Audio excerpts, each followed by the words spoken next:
Labas rytas, good morning. Iš Vilniaus, iš Lietuvos parlamento.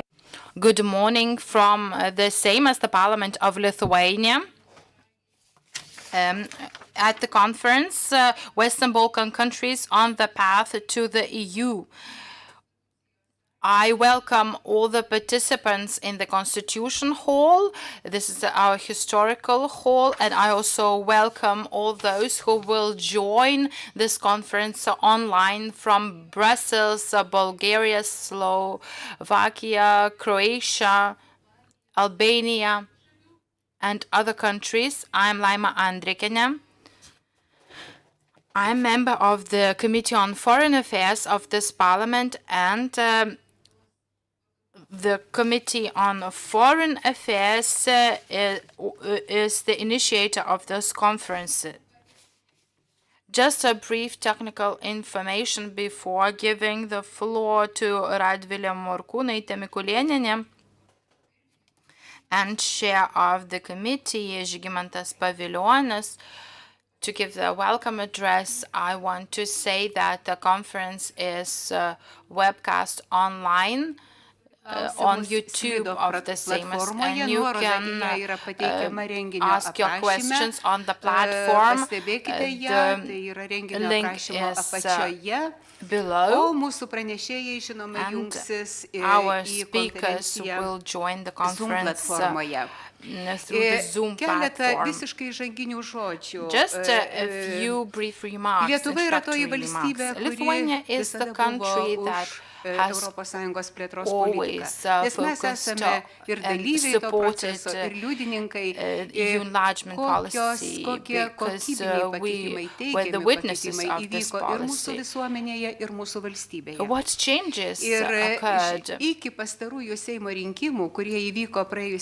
before the last parliamentary elections a year ago? Lithuania mainly focused on Eastern Partnership countries, nepelnytai palikdama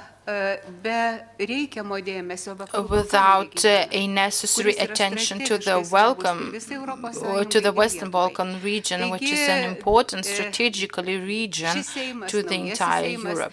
So this newly elected parliament is trying to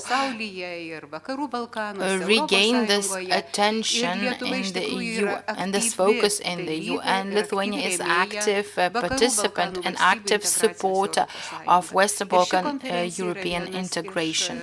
And this conference is is a proof of that. I will have an opportunity to say later and to speak later about that. Now I would like to give the floor to Radvilė Morkūnaitė Mikulėnienė, Deputy Speaker of the Seimas. Good morning, ladies and gentlemen. I'm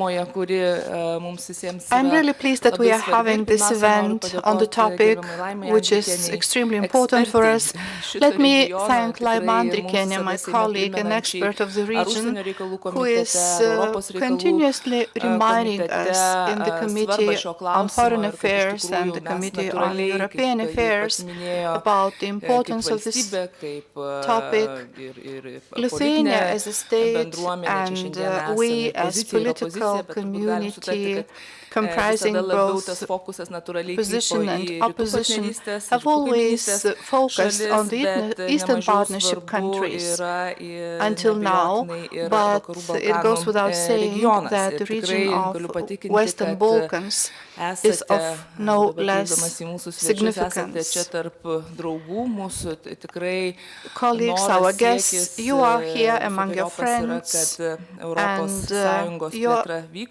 it is our aspiration that we further have the European Union enlargement process in the direction of Western Baltics, particularly with regard to the countries that have achieved better success, that have done more homework.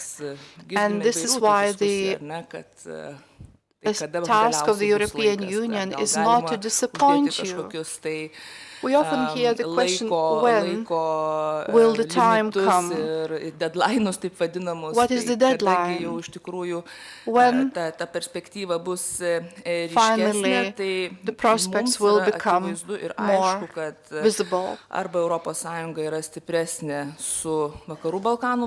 Our statement is that the European Union will be much more stronger with the Western Balkan countries, and that the EU keeps to its international commitments, or the second option is that there are countries in the world that might strengthen their influence in one or another country, which is not desirable indeed.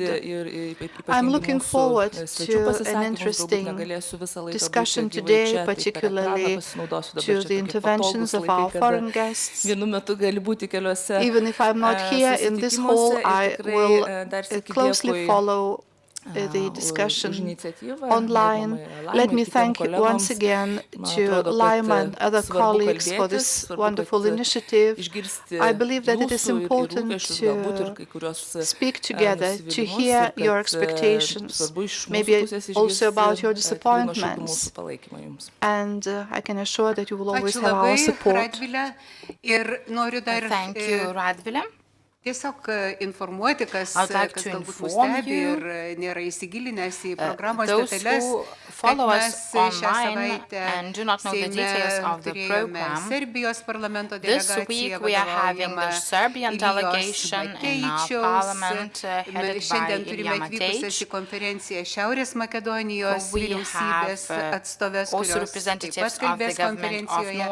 Aš sveikinu Suomijos Respublikos ambasadorę dalyvaujančią čia konferencijoje Seime, taip pat Kroatijos ambasados Lietuvoje atstovus, Europos komisijos delegacijos Lietuvoje representatives of the European Commission delegation and experts from Vilnius University who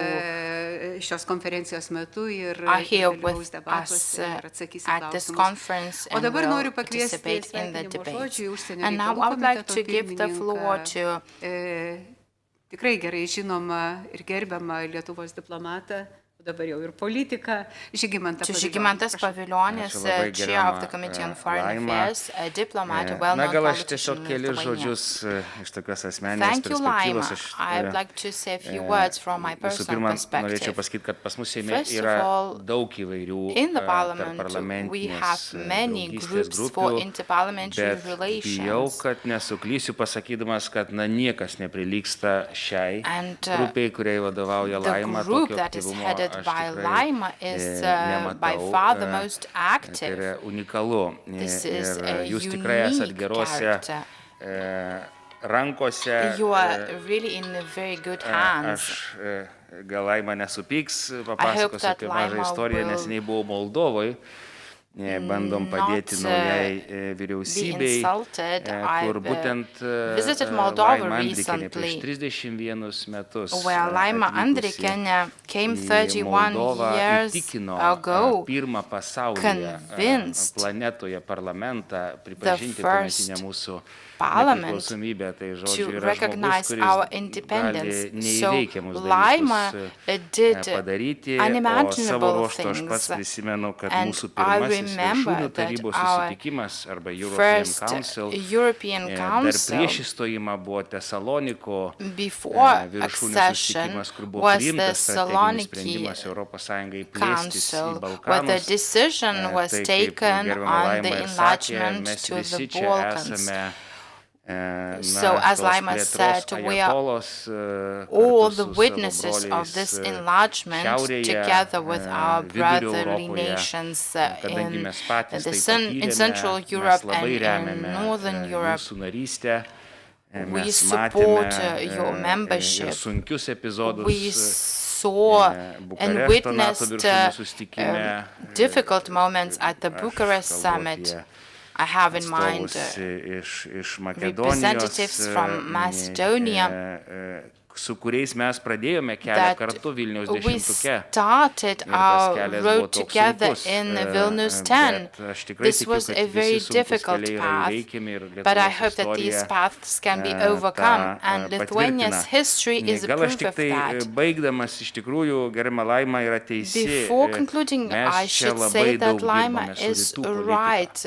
We Bet work a tiesą lot and pasakius, focus on įkvėpimo Eastern pavyzdys, Eastern politics, tam rytų Eastern regionui neighborhood. turėtų būti But Balkanų regionas. we should aš ir redirect jūsų our nepaprašyčiau, attention to the Western Balkan region Na, tam too. tikros mažos paslaugos mes tikrai Therefore, I would like to ask dirbsime, your favor. Jums We will work iš vidaus. for you Bet, from the vat, inside. žiūrint į tokią mažą, bet But įkvepiančią looking šalį Moldovą. at Moldova kuri as taip a norėtų small eiti and jūsų inspiring keliais. country Aš that suprantu, would like kad to follow jūs you. dabar I susikoncentravę understand tai, that kas you are jums svarbu, bet concentrated ateina toks on laikas, kai your supranti, issues, kad tu turi but time padėti, comes ištiesti when ranką kaimynui. you understand that you have to help your Gal neighbor. ir jūs pasikvieskite kartais Maybe šią you should mažą, also nuostabią invite the small, šalį į savo wonderful kokius renginius. country Tegul jie pasimoko, kaip to your jūs tai events sprendėte, nes jie iš tikrųjų nori so eiti that they jūsų can keliais. learn from Kartais you tai because gali they skambėti want to ambicingai, follow by your bet, example. niekad nežinai, kartais tos ambicijos You ima never ir know. išsipildo. Sometimes Tai the tikrai dar ambitions kartą, might sveikinu, come true. visapusiškai jūs remsim. Therefore, welcome Paskutinį mažą once prašymą again, jau and kaip I nuo have užsienio a reikalų komiteto small pirmininko.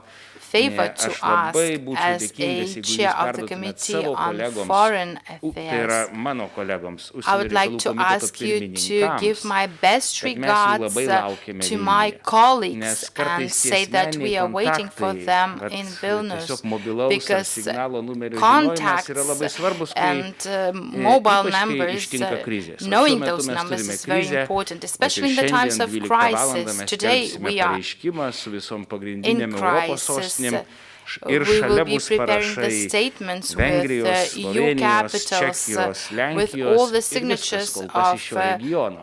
Aš several labai countries of norėčiau, the kad region. ateityje tokiuose pareiškimuose būtų I jūsų want, regiono pirmininkų I parašai, bet wish tam reikia asmeninio that kontakto. Tai the atvažiuokit, signatures of mes the countries of garsėjam your region are svetingumu, also present on šiame similar regione, statements priimsim jūs that tikrai we are šauniai, not visas that we are now jūsų preparing. delegacijas, pasilikit kiek We norit, will welcome your susipažinsim ir veiksim delegations kartu. Ačiū labai.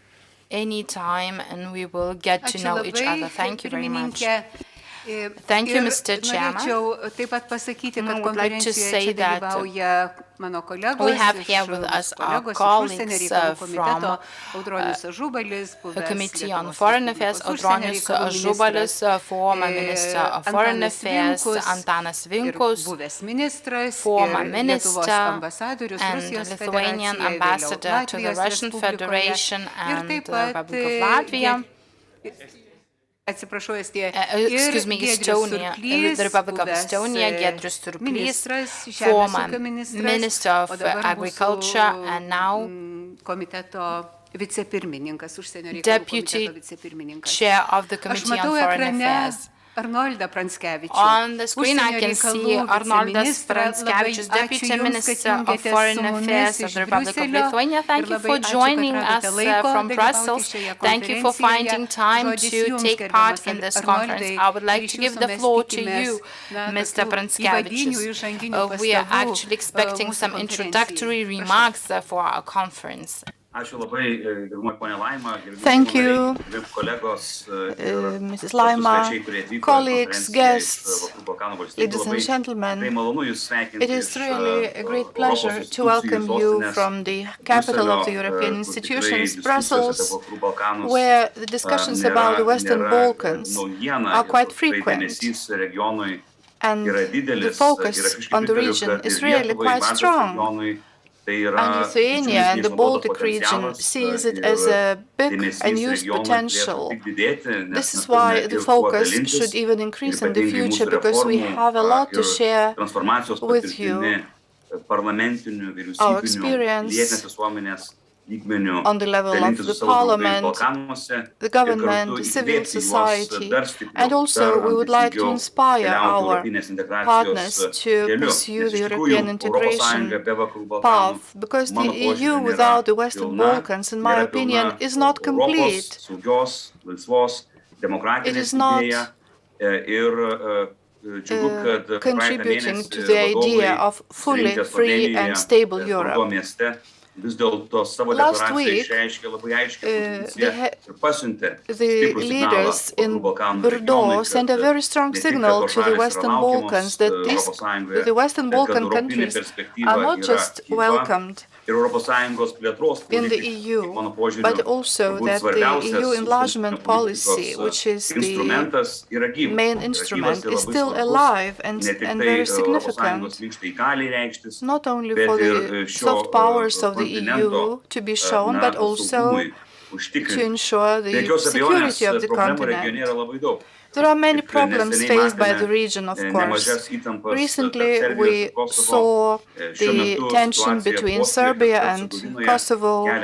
Now we are a bit concerned about the situation in Bosnia and Herzegovina, and we still look for ways out relating to Albania and Northern Macedonia, the start of the negotiations process where one of the member states does not give the green light to the other. So all these problems and the situation indicates that it is only with a bigger participation of the EU we can resolve the tension in the region so that they never repeat in the future.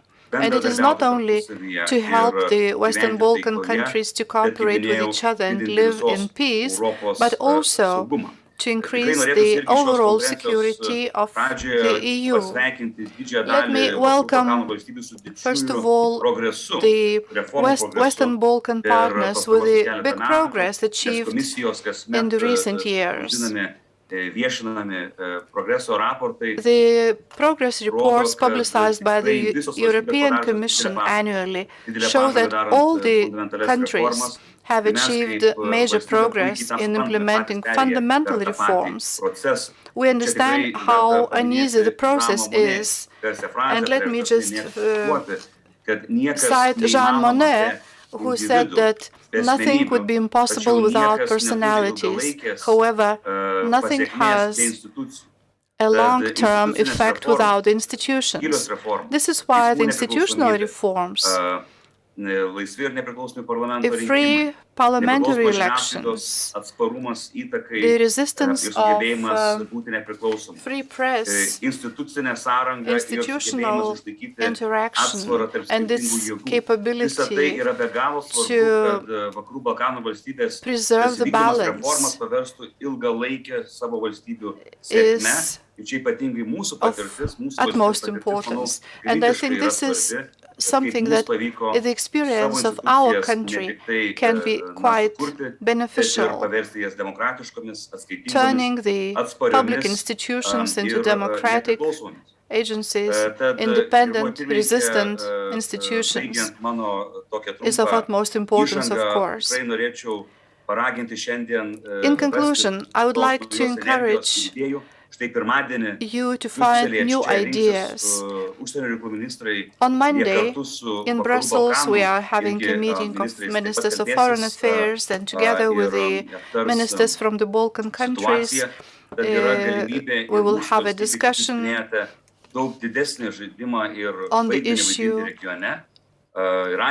and I believe that our role is to encourage the leaders to remember the pledge related to the enlargement of the EU, so that by the efforts of all of us, we could help the Western Balkan countries as well as Ukraine, Moldova, Georgia, our eastern neighbors, to foster the path of European integration in the future. Let us remember that the European Union is the main donor and the main partner, as well as economic ally for the Western Balkans. likewise to many East European countries. Thank you once again and have a successful event. Thank you, Mr. Deputy Minister. Thank you for finding time to join us from Brussels. Every success in your mission. Mr. Tranhinja Bulaic from Montenegro Friendship Group. I'd like to welcome him, and I also can see my former colleagues, Andrei Kovac from the European Parliament. He will speak a bit later at the conference. I can also see Margarita Starkevičiūtė. Welcome to this conference. And now the first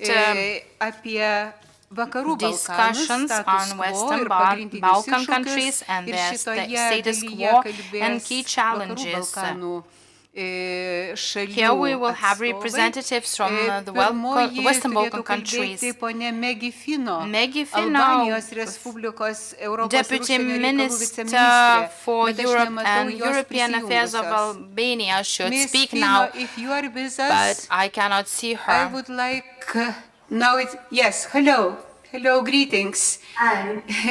So the floor is yours, and I would be grateful if your speech would not exceed 10-minute limit. And then we will have, after, all contributions foreseen for this panel, we will have Q&A. So the floor is yours now, please. Thank you. I think 10 minutes will be enough. Thank you, Madam Chair, distinguished participants. Good morning. Firstly, I would like to start by saying that it is difficult to speak of the status quo in the Balkans. What it is today was not yesterday, and what we see now may not be the case tomorrow. We're all aware of this risk, the same way that we're all aware of the one thing that keeps the status quo of the stability in the Balkans, the EU perspective, which is like glue for the Balkans.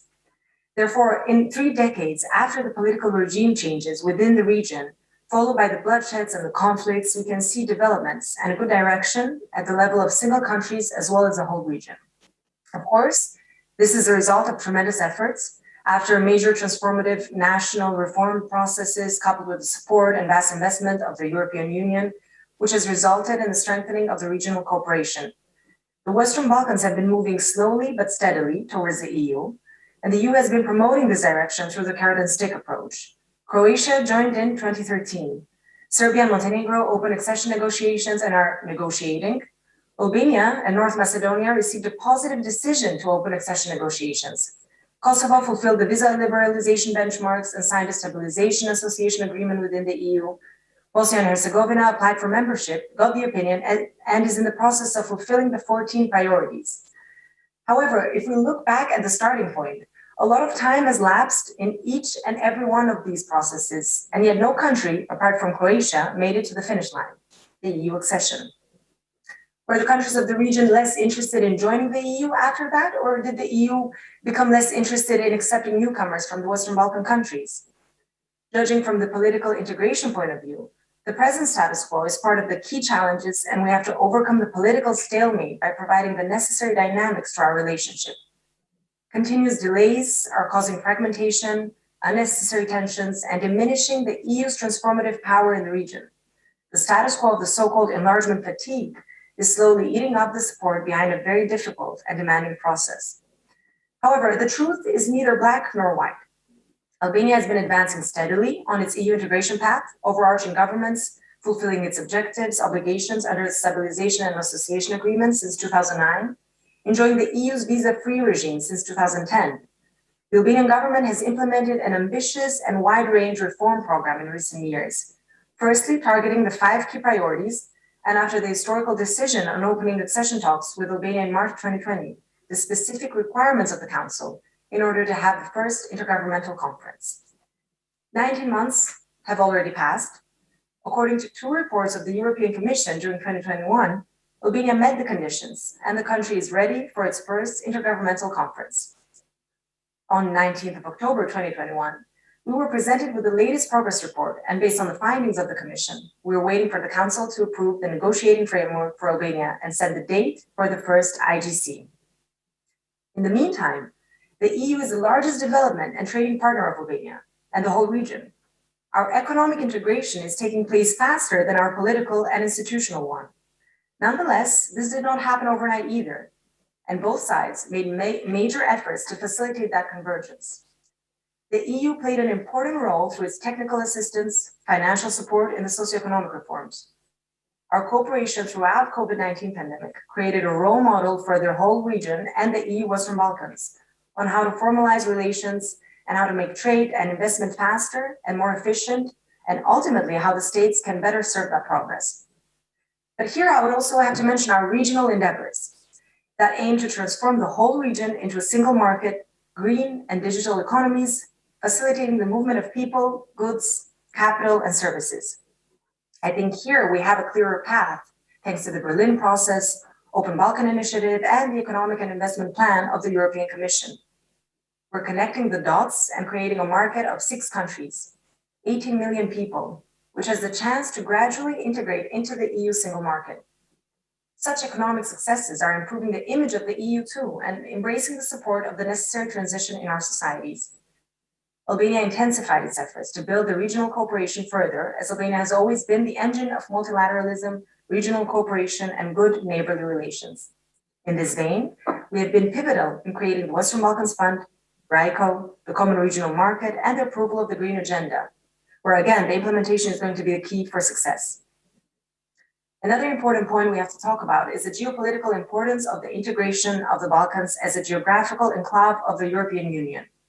This was orchestrated in the EU global strategy since 2016, and it was similarly part of every single statement of the EU on the Western Balkans since Thessaloniki throughout the last 2 decades. This refers to the creation of the European security sphere without any black holes on the map.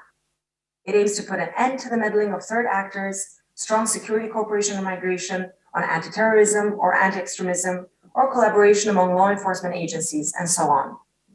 Therefore, the first IGC with Albania would not only be a strong signal for the region, but the EU would also signal globally that the Western Balkans plays an essential role in its economic, security, and political priorities and interests. Now the clock is ticking. We're losing precious days, months, and years. Afghanistan was a strong signal that the geopolitical setup can change and create new threats almost overnight. The legacy of the past taught us that in the absence of common values, mutual interests, and dialogue, one could unwillingly open doors to futile conflicts. Recent history of Western Balkans might serve as the best example to where this could lead, and nobody wants to go down that road again. Albania has proven to be a reliable partner in that sense. Our country conducts its foreign policy 100% aligned with the EU, the promoter of the multilateral approach and European values and principles as the chair of the OSCE during 2020 and as the upcoming non-permanent member of the UN Security Council 2022-2023. The EU integration process is based on merits, meeting conditions in order to advance towards the goals. This is something we've totally embraced and transformed into the foundations of our daily work. However, if this merit-based approach won't count, and we all do not rise above daily politics, the feeling of reward for transformations made in the name of the European integration in the region will fade away. Without the necessary bold political decisions from the member states, our efforts, such as our rightly praised regional cooperation, will be seen by many as EU membership option B, while this is not true. EU enlargement is our mutual and ultimate goal. Successes come only by demonstrating a strong political will, and this now rests with the Council to demonstrate that the political and economic integration can move hand in hand, keeping the EU's leverage within the Western Balkans strong and giving political support to governments to implement the necessary reforms. Through that, the status quo remains a firm base in tackling key challenges. Thank you. Thank you very much. As I already mentioned, Q&A will be at the end of this panel, so I kindly ask you to stay with us if your agenda, if your timetable allows. And I would like to give the floor now to Ms. Kalinka Gaber, the State Secretary for European Affairs from North Macedonia. And I understand that in your structure you have a secretariat for European integration, and you are the head of the secretariat. If I am mistaken, please correct me, but now the floor is yours, please. Thank you for having me, and thank you for also shedding light a bit on our structure. Indeed, the Secretariat is the main horizontal coordinative body of the government for EU issues. It is headed by the Deputy Prime Minister. I'm second in line. Thank you again for having me.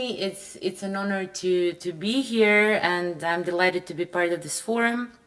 I would like to thank you for keeping the focus on the Western Balkans and our path to the EU. We might be geographically distant, but our common history, plights, and strives, and individual paths and challenges, I believe, put us on the same side, because we do share common values and vision. North Macedonia and Lithuania are comparable in many ways in terms of size and population, our common history of being part of bigger unions or federations. In many ways, the Baltic countries were the go-to model for countries of the region. In 2004, when Lithuania ceded to the European Union, we applied for membership. So 17 years have passed. You have gone through the process, matured and changed significantly under the auspices of the European Union, while we're still discussing about opening this accession talks. And this is a frustration, of course, but we will not lose our focus into advancing to the destination we strive for and achieving our strategic goals. The enlargement policy has been hailed, of course, as the EU's most successful foreign policy tool. And even though there are voices which have questioned the transformative power of the EU in the past decade, I believe that enlargement is still the tool to consolidate the democratic transitions, to encourage difficult reforms, and to strengthen freedoms and fundamental rights.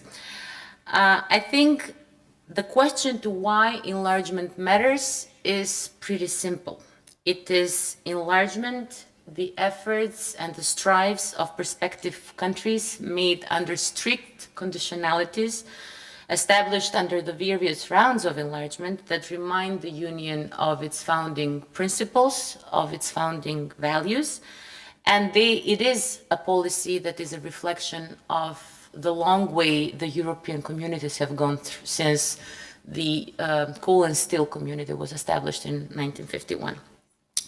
North Macedonia's path to the EU, of course, has been a thorny, I would say, endeavor, because besides being the first country of the Western Balkans to sign the Stabilization and Association Agreement back in 2001, we had a steep mountain to climb. And here I refer to the name dispute with Greece. We managed to overcome with the Prespa Agreement the challenges to the democratic practices and norms that enabled us to mature in the process, the painful reforms and the political capital that was invested in this process of Europeanization of the country. And yet, we are the prime example of EU's failure to deliver on its promises. The government went great lengths to accommodate all the conditions, and it has been doing and delivering for a number of years now, only to find itself isolated and left to deal with the repercussions of EU's decisions, providing that the weakened process of European integration threatens to leave us more disintegrated than ever. We just come from a successful confidence vote in Parliament yesterday for the government, and this is also partly a result of the failed delivery of the promises made by the European Union. More than a year and a half since the Council's decision to start accession talks with North Macedonia and Albania, we are still in the waiting room due to a blockade by a member state based on requirements that are contrary to the founding pillars of the European Union, established and enshrined in Article 2 of the Treaty of the European Union. The veto, however, is not only blocking our path and our neighbors' path, it's also blocking the European policy in the region. And I want to send this message out loud and clear from this room as well. It undermines the credibility of the Union and the public trust. Just a little footnote, support for the EU in North Macedonia has never, ever dropped under 75% in the 3 decades we've been an independent state. The last Balkan Barometer poll puts it at 53. And this is really problematic, not only for the country, but I believe also for the EU, because it goes contrary to the merit-based principle or EU's own adversity to allow bilateral disputes and issues imported into the accession process. Even the countries that have had in the past or are known as historically having the strictest approach towards EU accession and enlargement have no doubt that North Macedonia deserves, and Albania of course, to start accession talks because we have fulfilled all the conditions that were set by the European Commission. In other words, we did the strict, it's about time we get to the fair. But it's not only about the region either. The Western Balkans is the most appropriate space where the EU can make change and impact in geopolitical terms. The new enlargement methodology recognizes the geopolitical aspects of the process. The Commission calls the prospect of membership as geostrategic investment and underlines the importance of the enlargement process, particularly at times of increased geopolitical competition.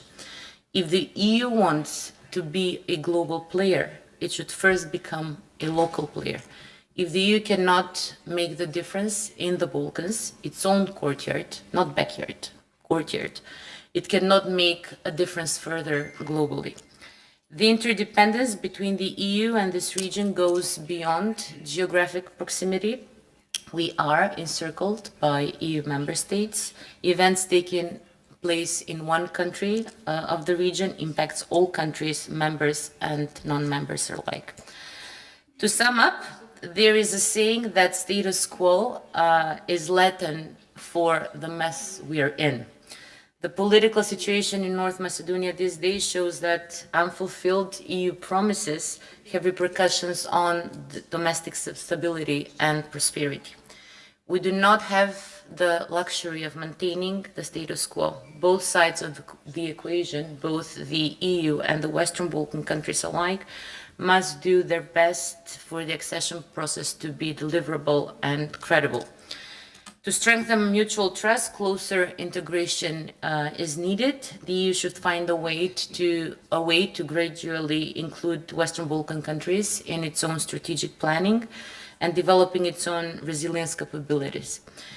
It should and must explore all avenues for advanced integration of the Western Balkans in a period preceding accession, which goes along its commitment for phased-in accession as defined in the new methodology adopted last year. Accordingly, it would be useful to include the region in the development of EU trade and tax policies, such as carbon border adjustment mechanism and steel safeguards. Our universities could be included in the EU's higher education and research area, providing an equal chance for taking part in tailored EU programs, research and innovation.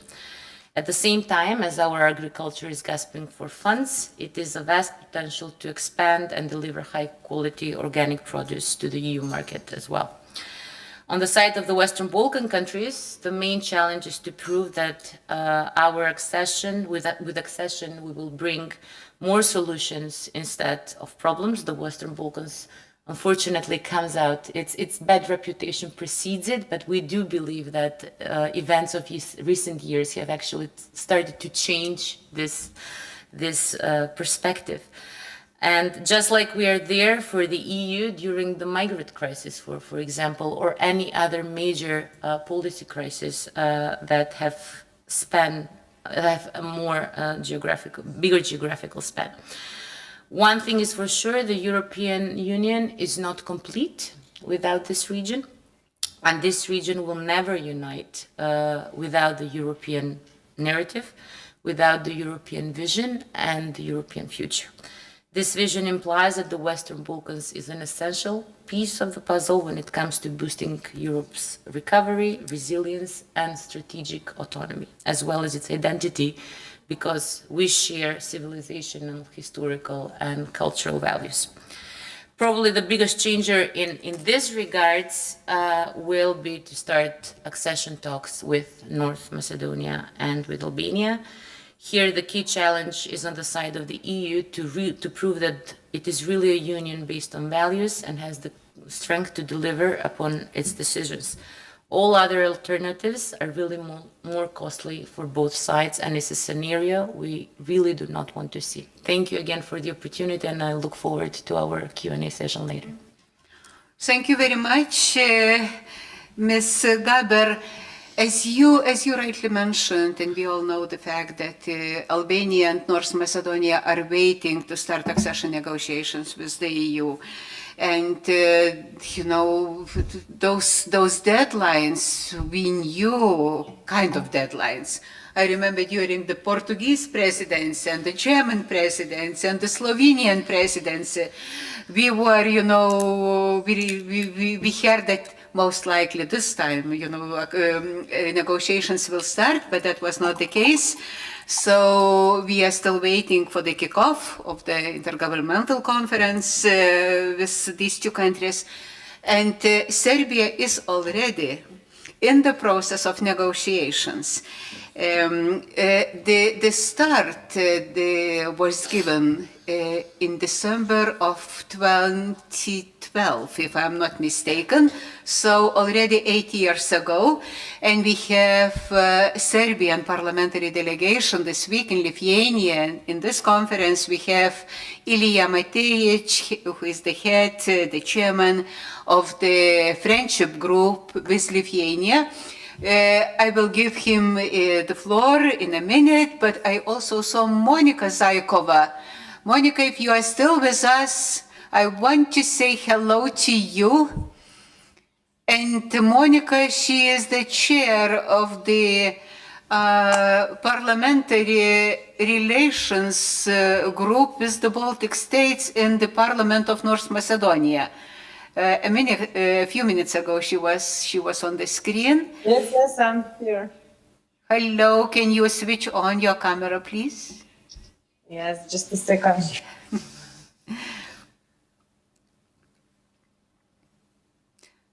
Hello, Monica. Hello. Hello, as you see, we have representatives of your government here. Greetings from Vilnius, and we very much hope and look forward that one day we will have an opportunity to welcome you here in our parliament. And my greetings to Davor Stier, my former colleague in the European Parliament, who is one of the speakers on this panel. So, Ilija, now the floor is yours, please. Thank you, Leima. Honorable colleagues, it is a true honor and a pleasure for Serbia to be invited on such an important conference as this one, Western Balkans, countries on the road to the European Union. And first of all, I have to compliment Lithuanians as being such a good and a kind host in the past few days. We had great friendly meetings, we had open discussions, hard topics, which is the only way to achieve results. We also really appreciate that Lithuania was the one who made the first contact with us, which showed to us that Lithuania sees Serbia as a prosperous country, as a country with a bright future, and it shows us that Lithuania sees Serbia as her friend in the future. Your delegation was in Serbia from 7th to 9th September of this year on ahead with my dear friend Audronius Ažubalis. And that was truly a historic meeting in Serbia, because since Lithuania declared its independence in 1991, there were almost no real diplomatic relations with us. And just 2 months after that, Serbian delegation is here in Lithuania. We are talking, we are making new connections, we are making strong bonds for the future, and we really appreciate that. And let me just repeat once again, truly a historical moment for relations between two of our countries. If I can describe the politics of Serbia in a couple of words, it would be cooperation, economic, and future. And the founder of such politics is our president, Aleksandar Vučić, who is a strong leader, who is capable to realize that we must remember the past. We must never forget the past, but we must also look towards the future. And key to our Serbian politics is our key feature, our priority in our foreign policy, our strategic goal is to be a part of the European Union one day, we hope as soon as possible. Even though we are not a part of the European Union just yet, I must say that Serbia's foreign exchange with European Union is 60%, so we are already cooperating with the European Union, which just shows that we already cooperate with the EU, not being a part of it just yet. Foreign companies from EU invest all over Serbia. Our greatest investors are from Germany, are from Italy, are from France.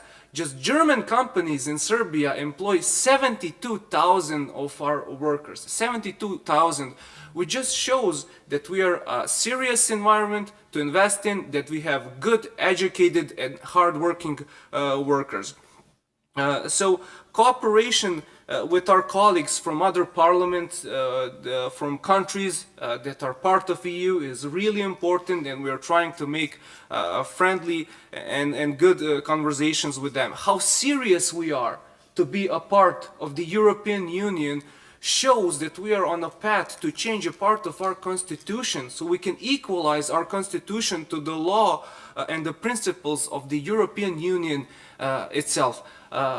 I myself and 18 other of my dear colleagues are part of the Committee of Constitutional Questions and Law in our country, and after a lot of hard work, a lot of working hours, a lot of public hearings, a lot of meetings, we finally sent our constitutional amendments to the Venice Commission, and I must say that we are very pleased with the result. They gave us the green light, so that just shows how serious we are. When you want to change the top document in your country, you know how hard it is. That just shows how serious you are on that pathway. And you know, Serbia, as I mentioned, has over 200 foreign companies that employ our workers. We are a true champion in direct foreign investments in our country. Those are the words actually of Edi Rama, who visited Belgrade just last week. And that shows how serious we are. Just last week in our National Assembly, we adopted a proposal to take a loan from European Bank for Reconstruction and Development of 40 million euros for our energy projects. We see how question of energy is important today when the energy prices go up. President of the European Commission, Ursula von der Leyen, visited Serbia just more than a month ago and said, these are her words, I must quote her: Serbia has already come a long way towards European Union membership and has made incredible progress and commitment in recent years and improved conditions in various sectors. She also supported the construction of the railroad who will connect Serbia with our dear friends from North Macedonia and with Greece, who is already a member of the European Union, and that railroad would be funded from the funds of the European Union itself, of which we are really grateful. I think that the investment is 45 million euros, which is a lot to us, really a lot, and we are really thankful. As far as our relations with Pristina go, I want you to know, I want to send a clear message that we are ready to sit down and negotiate with them peacefully every day, absolutely every day, and find an agreement that is mutually possible. Every agreement that is possible, both sides cannot be happy, but both sides cannot be unhappy, and we are ready and prepared. And I must stress out that international law is really important for Serbia. International law is not just an empty letter on a piece of paper. It must be respected.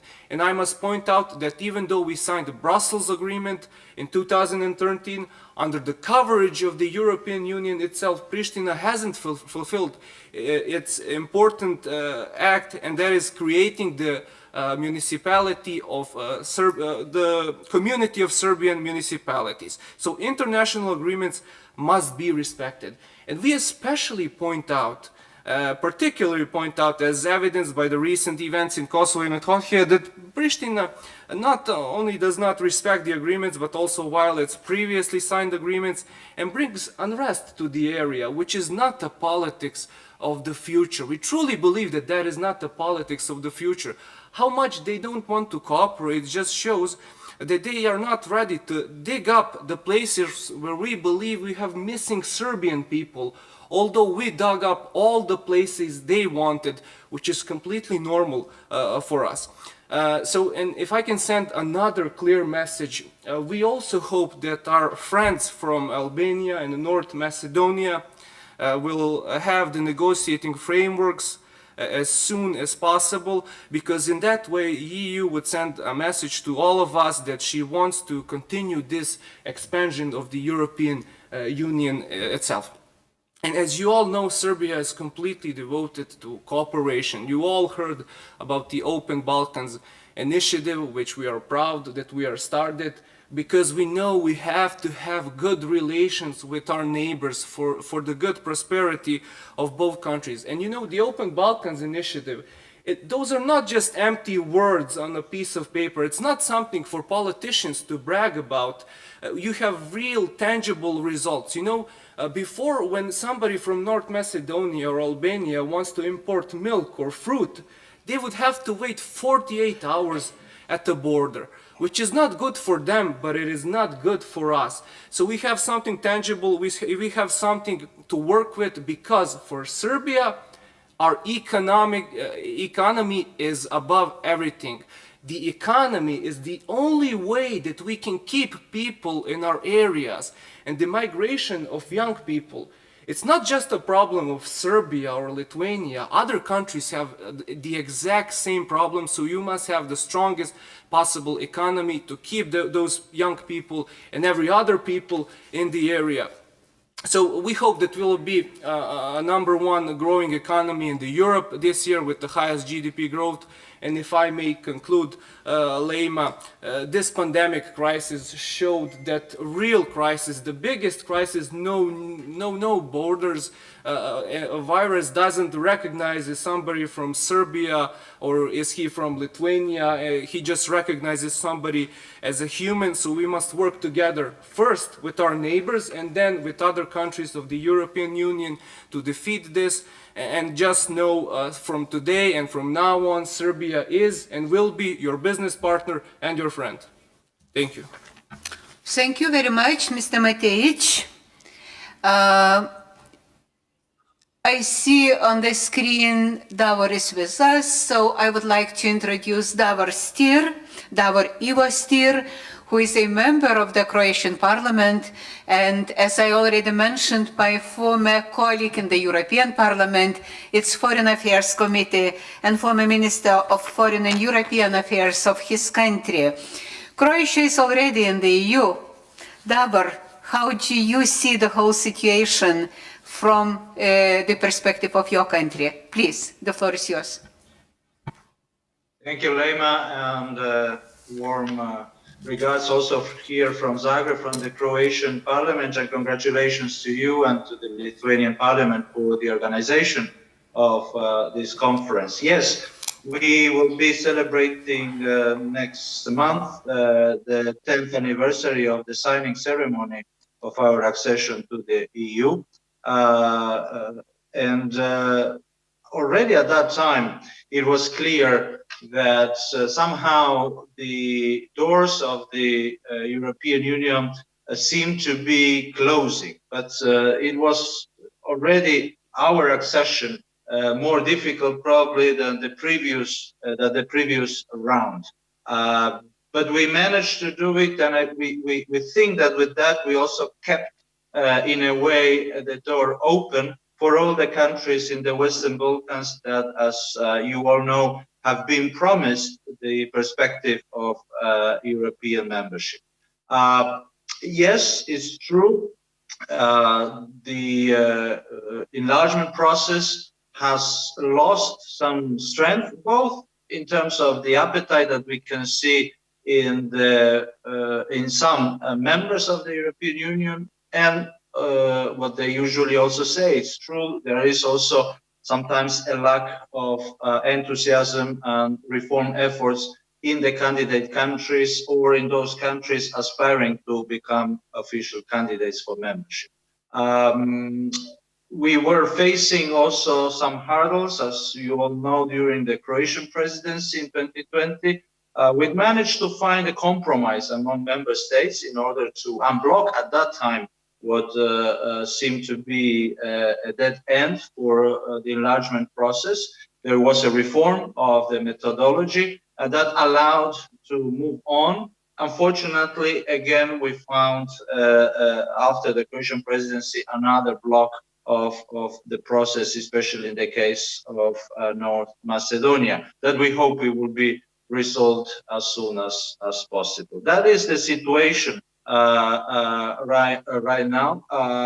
There is obviously also a geopolitical moment, and I think that geopolitical aspect also should be considered. I think that there is a growing realization in the European Union that it's important to keep not only the passive presence, but a more active and more assertive presence in the Western Balkans. The enlargement process has always been a good tool for projecting also European values, and if you want, the influence of the European Union through reforms, through values, through also, of course, trade and economic cooperation and economic integration.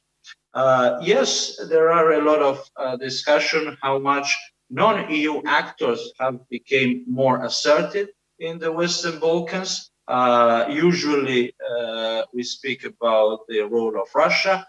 Sometimes also it's mentioned the role of Turkey and the role of China. Well, for China, probably it's a new situation, and it's a more global competition that we are seeing there, also in strategic terms. For Russia and Turkey, they were historically actors in the Western Balkans, and there are countries and there are societies that, because of their identity, because of their history in the Western Balkans, have deep ties, either with Moscow or with Turkey or with both. Now, having said that, I think that we should not neglect the fact that although we are talking about the enlargement process, when you look at the map, all this area of these 6 countries of the Western Balkans we are talking about are completely surrounded by EU member states. So we could also say that this is not enlargement as such, is just completing the European integration without being disrespectful to anybody. In a way, this is a sort of an internal patio of the European Union, and I think that even non-EU actors recognize that the EU has a responsibility for the security, for the stability of this region.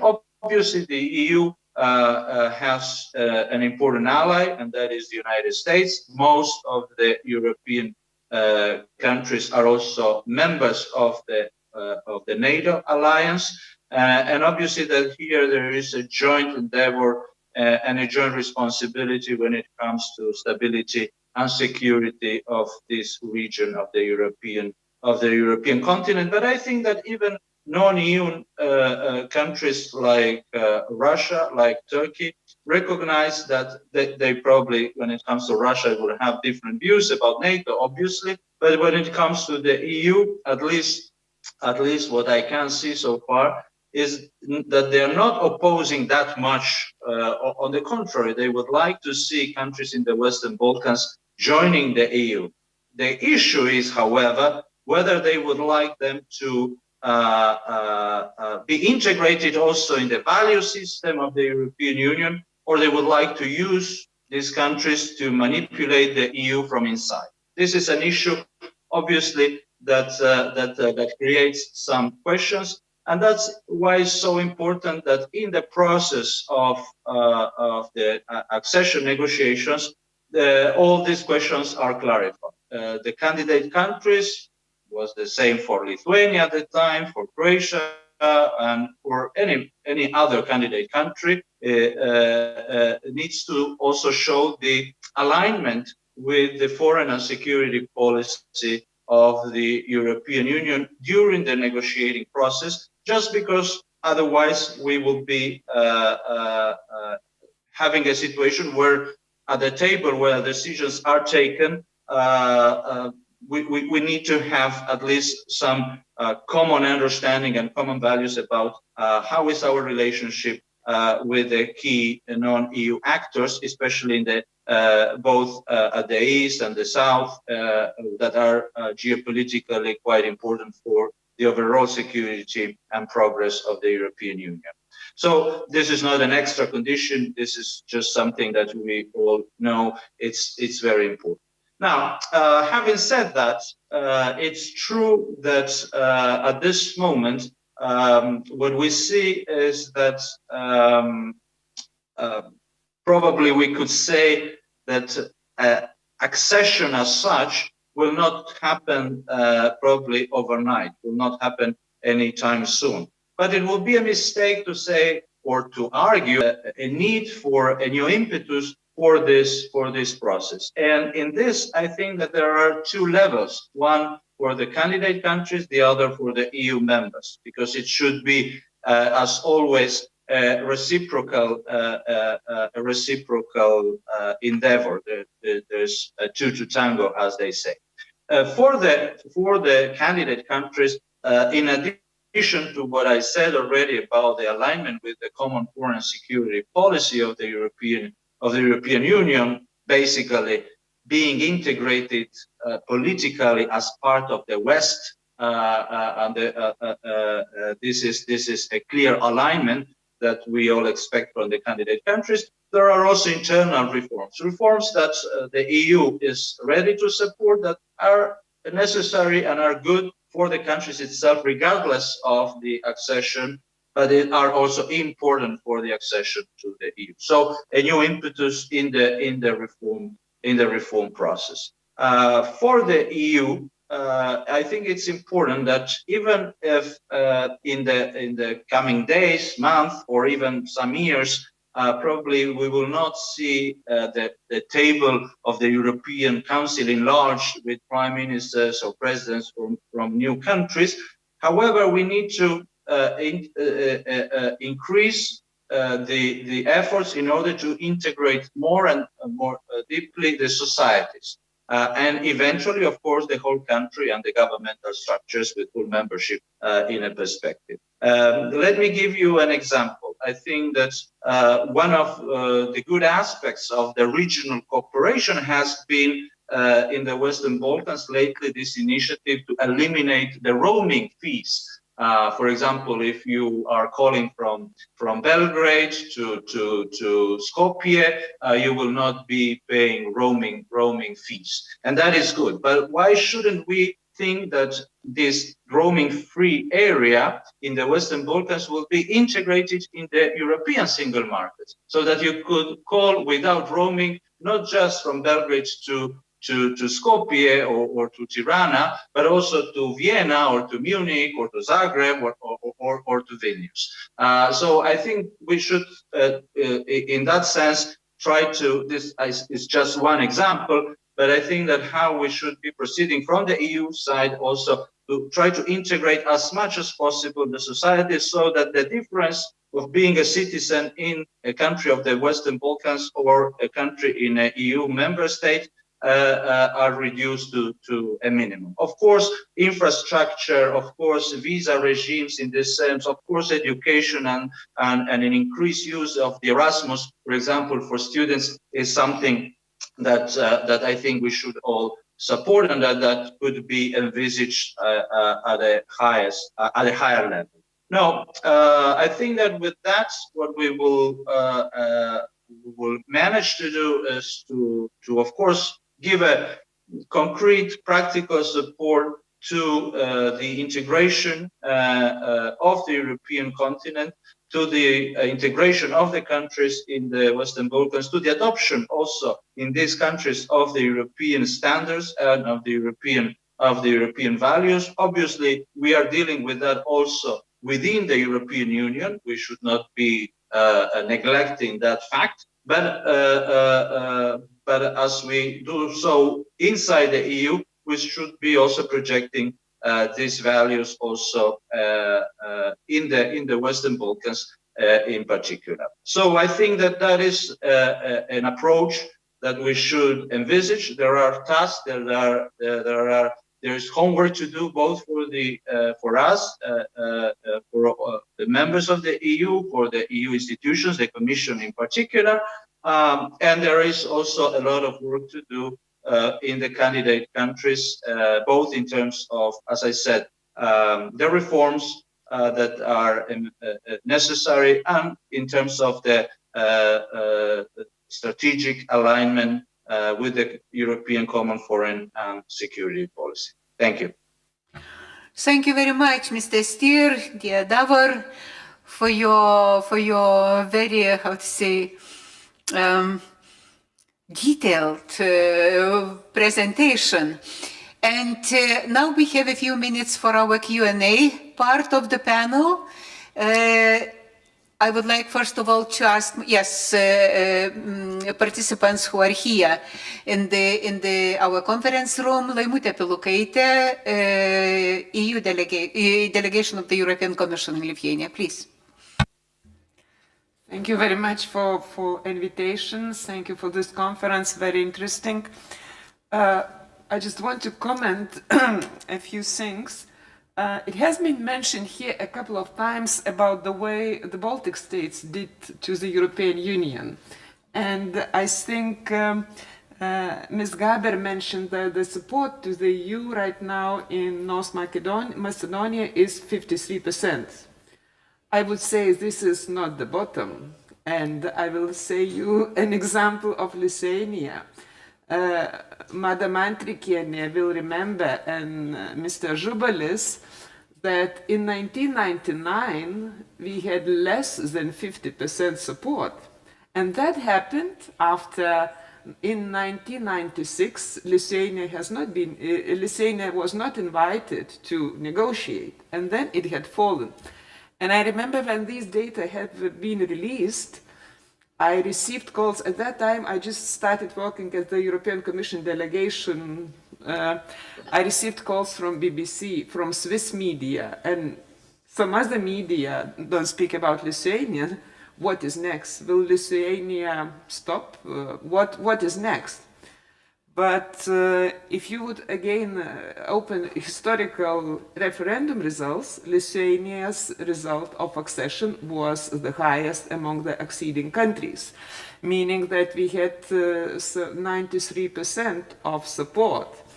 In 4 years, Lithuania has made a huge, let's say, step forward in mobilizing public's opinion, and by many actors, including government, including many others, to accelerate. So I wish all success in that, and I think many in Lithuania could share the experience how it was done.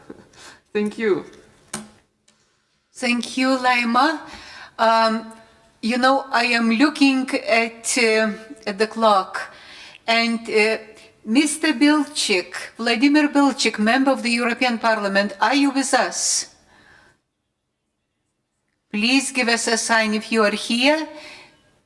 If not, then we will continue our Q&A and we will start our panel where you are. Oh, hello. Mr. Bilchik, hello.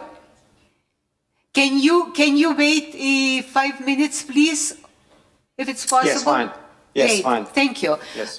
Margarita Starkevičiūtė, former member of the European Parliament, please. Yes, sorry, because I have to leave. I have another meeting. But my question is very direct to the members from different countries, or participants of this conference from different countries. What is going on in Bosnia and Herzegovina? What is with that Mr. Dodik, and why you are not, or let's say Bosnia and Herzegovina, and analysts are writing that the European Union made some mistakes, that position was weak, and so on, and now United States had to come in. So could you informally just share your opinion, what European Union has done not good in your region? That, or why is this considered as a weak position? Just general opinion among politicians, civil society. Thank you, Margarita. Is there anybody who would like to take this question? Here in the conference room, or those who joined us online? No? Unfortunately, we do not have anybody from that country. Margarita, Davor, would you like to say something, please? Well, I think that when it comes to Bosnia and Herzegovina, first we should reassure everybody. I think that we need to say separatism of any kind certainly should not be supported. And I think that here the European Union has a very clear position, our American allies as well. But I think that at this moment, this is also clear to everybody in Bosnia and Herzegovina, regardless of what they could eventually give some statements. It would not be realistic, and it's good that that is not realistic. So I think that this is the first thing we need to say. Now, having said that, it's true that Bosnia and Herzegovina, in their internal organization, should also, as the European Parliament has said several times, use some federal solutions in order to decentralize, in order to have reforms, need to reform the electoral law, need to have and find consensuses about that. Sometimes during when Stefan Füle was a commissioner, there was a proposal in that direction that was very, very close to be implemented.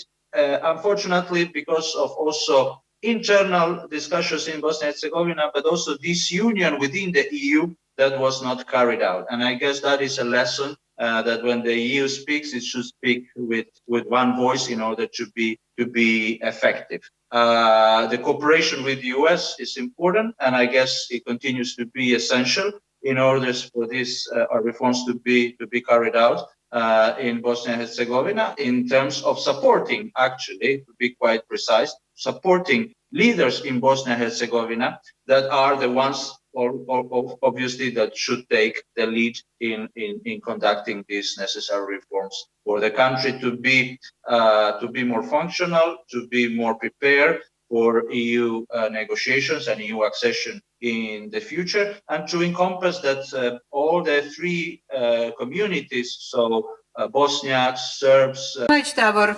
Thank you for your reply. And I have a very short question to the Deputy Foreign Minister from Albania. Dear Ms. Fino, I was in Albania in April. I was observing your elections, parliamentary elections. And my very short question, political parties represented in the parliament, do you have a consensus on European integration, on EU membership? And what is the overall mood in the country, taking into account, that the start of the accession negotiations has been delayed? Thank you. Thank you for the question. I'll try to be as brief as I can. The European integration process and its end goal, the membership to the EU, lies at the very top of our list of domestic and foreign policy priorities for Albania. And this has been the case ever since the collapse of the communist regime, really, in the early 90s. And as a nation, we've been very much Western-oriented. Our aspiration to become one day a fully fledged member of the Union enjoys by far the largest support from the population and the entire political spectrum, actually. We're practically the only country in the Western Balkans region and in Europe where there are no political parties or entities with anti-European sentiments. In fact, if there is one thing where the interests of the ruling party and those of the oppositions converge, it is the European integration process. And also, it was mentioned in the previous discussions as well, but I would like to mention it here from our side. The latest public opinion polls conducted for the Balkans in November 2021 and the Western Balkans show that Albania is still the leading country in the region when it comes to supporting the EU integration process, with 94% of the citizens in favor of joining the EU. So, just to conclude, Albanians are truly dedicated to embrace the European values, principles, and standards still. Thank you very much. Unfortunately, I have to conclude this panel, but we will have our, longer debate at the end of the conference. And now, and I also thank all the participants of this panel, our speakers. Thank you for your time, and to especially those who joined us or who came physically to Vilnius to be present here. Our next panel is on European integration of Western Balkan countries from the perspective of the European Parliament and the European Commission. And I see our Vladimir Bilčík, a member of the European Parliament from Slovakia, who is a rapporteur of the Foreign Affairs Committee of the Parliament on Serbia, is here. So Vladimir, the floor is yours, and thank you very much for joining us, especially when I know that you had to adopt your decision to be or not to be with us on a very short notice. Please, the floor is yours. Thank you very much, and a very good mid-morning to Vilnius, but also around Europe to everyone. It's very good to be here, and indeed, whenever I can and whenever possible, I'm always very pleased to join discussions and debates about the Western Balkans. I think it is especially important we do this across different member states, not just within the Brussels bubble and within our institutions, which are crucial. I think the European Parliament and the European Commission are playing an extremely important role, in fact, decisive role when it comes to the integration process. But that integration process cannot move forward without the member states and without a proper discussion of member states. So I really welcome this opportunity. And let me start by maybe placing this whole debate in a wider context. I know what you're facing at the moment, especially in Lithuania, in the Baltic states, and of course in Poland with the hybrid warfare which is taking place in the east neighborhood on your border with Belarus especially.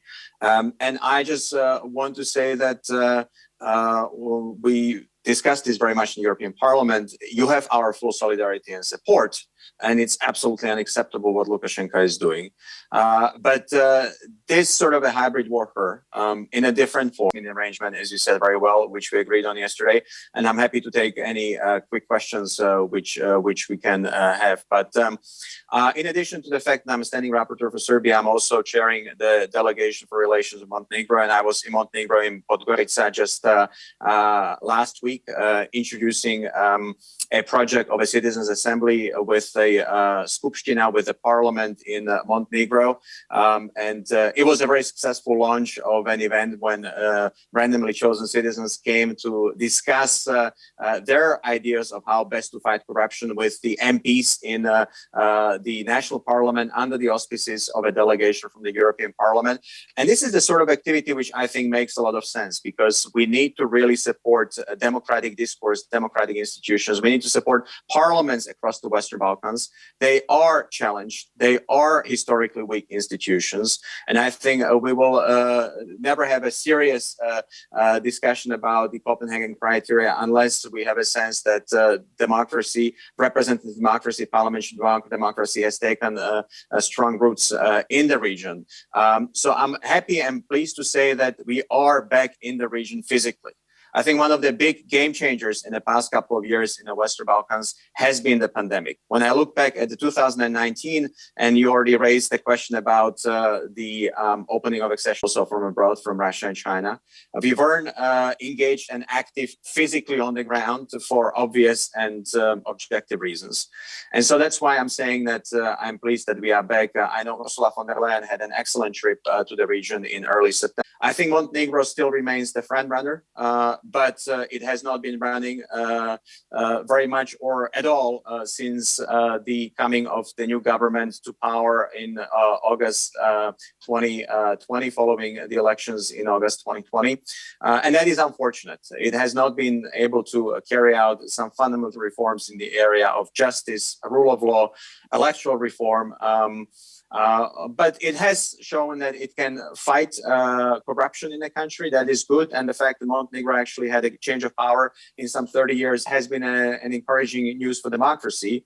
But unfortunately, the government has not been delivering and is not delivering. And I think it is important that in this country, which is facing strong pressures from Moscow, also from China, there is a real political consensus and the level of political forces which reflects the public consensus which wants to go into the European Union months in coming couple of years. And there is a chance to make a difference here, and we should focus on it. It is a small country, which I think is the closest to the European Union, and we should support it.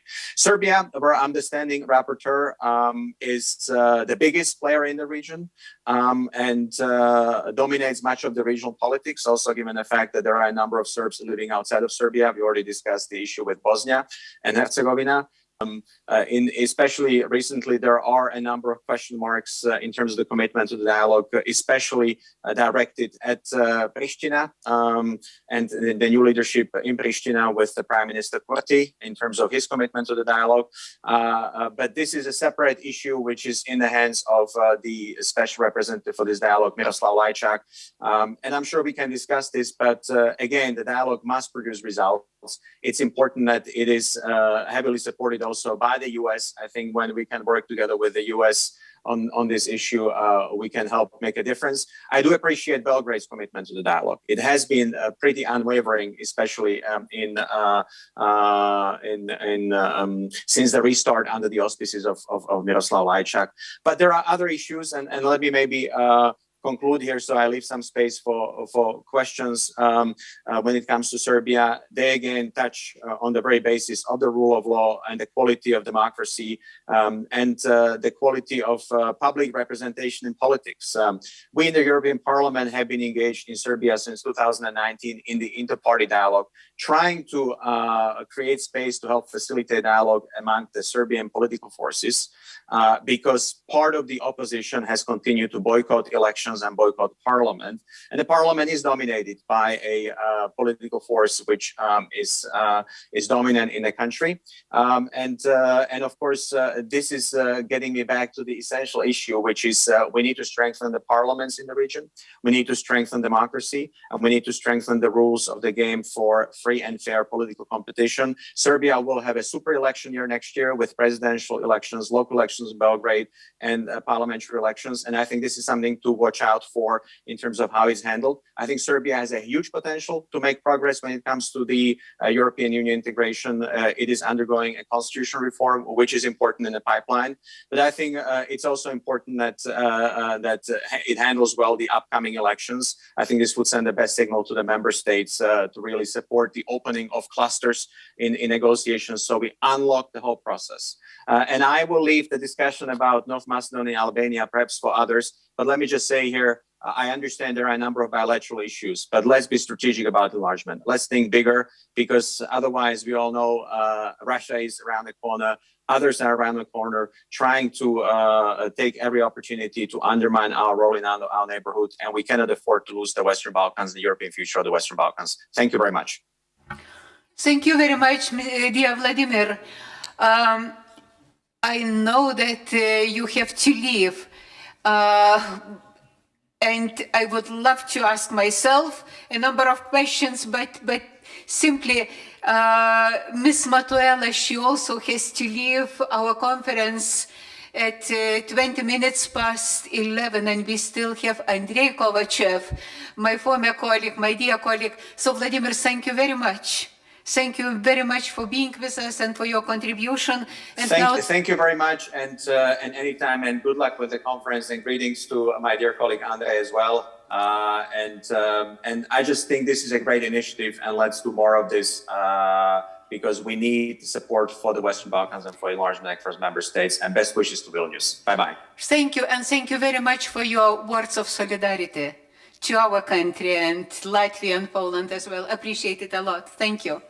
Andrei Kovachev, member of the European Parliament from Bulgaria and member of the Foreign Affairs Committee. Please, the floor is yours. Thank you very much.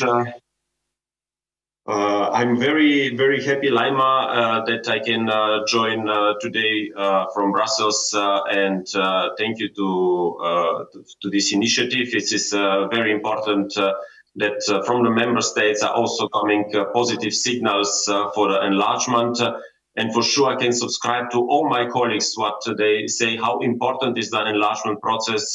I should remember you that 2018, during the first Bulgarian presidency, the Sofia Declaration was signed that the enlargement is always should be one of the most important priority for the European Union. This is in the interest to the country of the Western Balkan, to the citizens of the Western Balkan to become as soon as possible European citizens, but this is also of the interest of the Union from all kinds of aspects, geopolitical, infrastructure, economy, energy, whatever this is of extremely importance for us, not talking about the third players, Russia, China, Saudis, Turkey, etc. But now, I think you also invited me to say some words about the issue with Republic of North Macedonia, which is very close to my heart, and we invest a lot of this overcoming of the discrimination and hate from the past. We signed in 2017, and I was a big supporter of this 2017, this treaty for good neighborhood relations, which is a very brotherhood treaty, not compared to the Prespa agreement, which was signed with the mediation of Nimitz and the United Nations. It was a treaty by the own will of the both government and all, strength of the both sides, that we alone, without the mediation of other countries, we can overcome the communist ideology and legacy of the past, the totalitarian ideology which divided us. And Tito was a brutal dictator like Zhivkov, like all other communist dictators. This is not a European value, and I'm sorry to comment to a previous colleague from Skopje, communist ideology from the Tito time. This is not a European value. How many? You know, Laima, that in the last 10 years, it was always in the reports of the European Parliament on the accession process of Macedonia that they should overcome the discrimination against openly declared Bulgarians and about the reconciliation and coming to the common understanding of our past, which have influence to the situation now. I like what the Serbian colleague said. We need to know our past, and we need never to repeat the terrible mistakes, the terrible suffering from the past. This is the main idea of the European Union. This is not a simple academic bilateral dispute. And please, colleagues who here now in Vilnius and online, we don't have a bilateral issue. We have a main human rights issue, which is in the base of the European Union. In the Copenhagen criteria, we have over 120,000 Bulgarians by origin who become Bulgarian citizens because they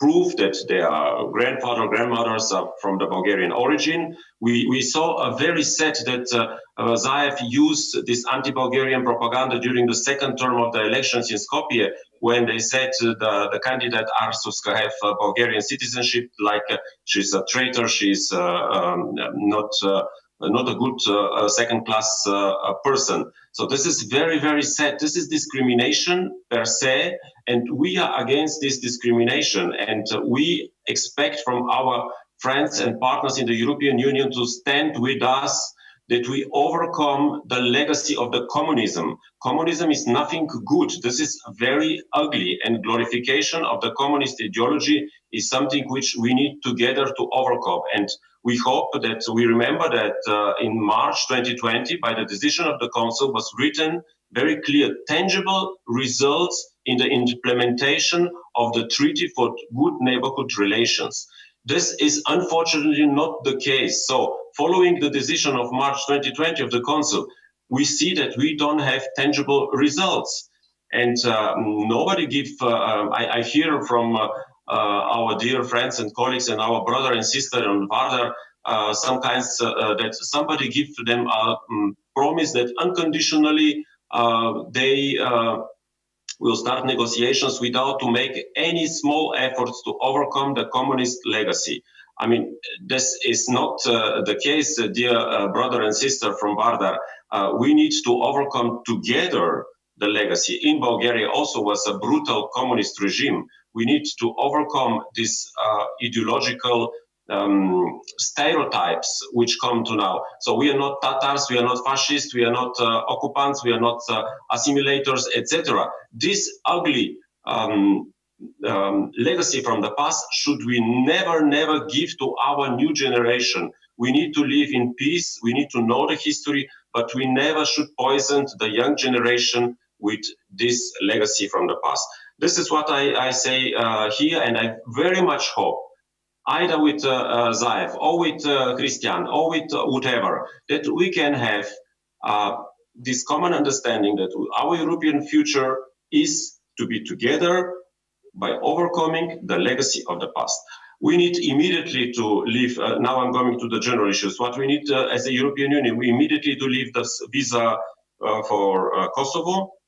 We need to start negotiations immediately with Albania, because 27 countries are ready for this. We need to find also immediately a decision, a workable solution between Skopje and Sofia, that also the Republic of North Macedonia and our brother and sister, which are the most closely to our heart, can become as soon as possible member of the European Union and European citizens.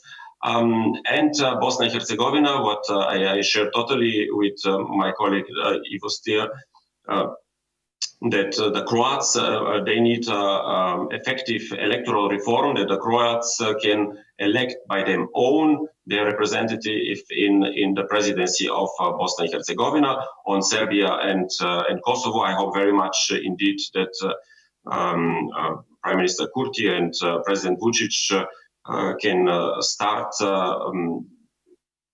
negotiations which are to be followed by an effective solution of this long-standing, very deep, and I understand also the Serbian side, how deep and emotional is this this issue for them. But we are here, friends, and we in the European Union to overcome the legacy, the terrible legacy of the past. So I'm on your disposal for all kind of more deeper explanation to this situation. And please, colleagues, understand that we don't have a simple historical or academic dispute between Sofia and Skopje, how was presented by some people, or that we deny identity or language or whatever. My dear former friend Nikola Dimitrov, he tried sometimes to explain this very strange way of explanation. I'm sorry to be not very diplomatic, but this is really not good. Thank you. Thank you very much, Andrei. Can you stay for the Q&A? Will you stay with us? Yes. Thank you. Great. Yes. Thank you. Okay, and Ms. Michela Matuela, the acting director of the Directorate General for Neighborhood and Enlargement Negotiations with Western Balkans from the European Commission. Thank you very much for joining us from Brussels. And now the floor is yours. Please.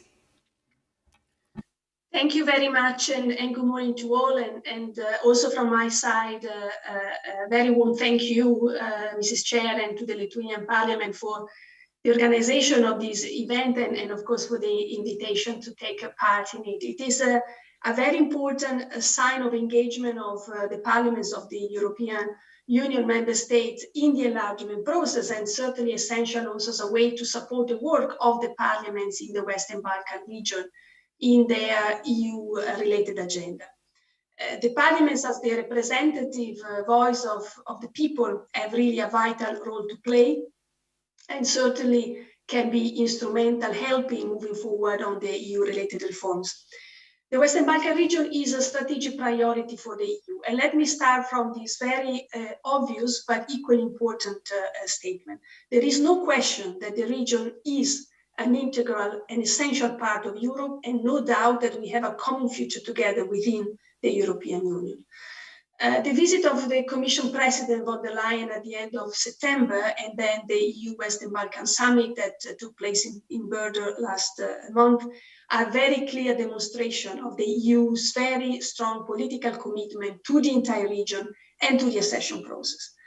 And the CFSP elements of our engagement with the region will be discussed next Monday at the Foreign Affairs Council. And it was also mentioned in the previous session, the importance of the CSP alignment in this context. So these again are, let's say, a series of engagement at political level just in a matter of few months. As you know, the road towards the European Union is a long journey. And is a journey made of opportunities and challenges. And the challenges that the Commission are trying to address with a very clear and strategic commitment are basically structured along two tracks, I would say. Firstly, and most importantly, by supporting the enlargement agenda and the integration process. To maintain a credible enlargement process, last year the Commission, as it has mentioned previously, has revised the enlargement methodology to make the policy more credible, more predictable, more dynamic, and to enhance the political steering. And it's also in this context of the political steering that this engagement from the parliaments of the EU member states really plays an important role. The revised methodology puts a stronger focus on fundamental reforms, such as the rule of law, fundamental freedoms, economy, and functioning democratic institutions. And it further anchors these fundamental principles at the heart of the process. Secondly, we are strongly focused on speeding up the economic convergence of the region. The past year continued to be a difficult year. The disruptions that were caused by COVID-19 pandemic have led to recessions throughout the region, with countries dependent on tourism, of course, being particularly affected. In order to support the long-term recovery and help to bridge the still very big socioeconomic gap between the EU and the region, the EU is bringing significant investment opportunities to the region through the Economic Investment Plan, which was launched a year ago. The plan is worth almost 30 billion euros. So it's 9 billion in grants from the EU and about 20 billion that will be leveraged by this huge investment. This represents 1/3 of the region's GDP. So what we basically want to do is to apply to the Western Balkans the same growth strategy that was put in place for the EU member states and mirrors the EU's priorities in areas such as sustainable transport, energy, digital and green transition, sustainable growth and jobs. It is like a recovery plan for the Western Balkans, essentially. This work reflects the strategic commitment of the EU to the region and has to be seen in the context also of approximating the countries to the EU standards. So in this sense, it's really complementary to and supportive to the enlargement agenda, which remains, of course, our core policy for the region. We are also seeking to strengthen regional cooperation. Recent events have shown how deep the divisions run and how much work is still needed to build on good neighborhood relations. Let me mention in this context also the Common Regional Market Initiative, which was launched in Sofia last year and agreed by all leaders of the region. This has really a great potential and we really maximize the benefits also of our investment through the Economic Investment Plan. And it will certainly also be very beneficial from the point of view of the strengthening of the good neighborhood relations. But in any case, while all these elements are still very, very important, in order to give a fresh impetus to the aspirations of the region, it's very important to move forward with the accession process. This, as I said, and let me repeat it again, is really at the core of our policy with the region. This means, first and foremost, adopting the negotiated framework with Albania and North Macedonia and start accession talks as soon as possible. It is clear that the delay in this important decision on the two countries has had a negative impact not only in the two countries more directly concerned, but also across the region. At the same time, and that is the other side, let's say, of the coin, moving forward with this pending decision would also send positive signals across the region and encourage the Western Balkan partners to continue and to intensify their efforts in the EU path. It will certainly also ensure the credibility of the EU's enlargement policy and send also an important signal towards other actors, third countries in the region, which are being increasingly active. And I think that this element has been already stressed by a number of speakers before. The Commission also recognized the ambitions of Serbia and Montenegro to move forward with the accession negotiations. For Montenegro, this means further intensify the efforts on freedom of expression, media freedom, and fight against corruption and organized crime. This is really what we have set in what we call the interim benchmark, so really at the core of our benchmarking and monitoring methodology. For Serbia, well, Serbia is some steps before in this process, and our assessment is that clearly we have, let's say, main challenges in the area of rule of law, but at the same time, we recognize the steps have been taken, and there is a new recent dynamic in Serbia. It is also time certainly to deliver on visa liberalization with Kosovo. The conditions have been met. The Commission has taken a very clear position on the basis of its assessment on this. Now we have a new government that has a very clear parliamentary majority. This is an opportunity to continue making progress, in particular in areas like the fight against corruption and organized crime, and as in also economic development. But really, this is an opportunity also to make an even more convincing case to address the reluctance that still we have in Council of moving ahead with the decision on the visa liberalization. Bosnia and Herzegovina, finally, to complete the tour of the Western Balkans, clearly needs to move forward on the 14 key priorities that we have identified in the Commission opinion, and which are the priorities to move ahead with the EU integration path. The political leaders need to support and not disrupt the functioning of the state institutions, and they need to work on the adoption of rule of law and judicial reforms. This is really at the core, again, also of the 14 key priorities, among, of course, other issues. The EU will continue to help the parties to reach a solution in line with principles and values. I follow with great interest also the assessment that Mr. Davos-Stier has just given a moment ago on that. We are basically working, and the EU is actually very much at the core of this facilitation effort together with our US partners, both on constitutional electoral reform, which is one of, in fact, of the key priorities of the opinion, but also at the same time look at more broadly at the current very worrying political situation in the countries. And we have been very active also with our public messages, but certainly also in our direct contacts with the leaders of the country. To wrap up, the past year has overall been a very dynamic and challenging year. The COVID pandemic has confirmed very clearly that the main anchor of stability for the Western Balkans remained the EU accession perspective. Now we need to build on this and ensure the necessary incentives and the necessary political steer.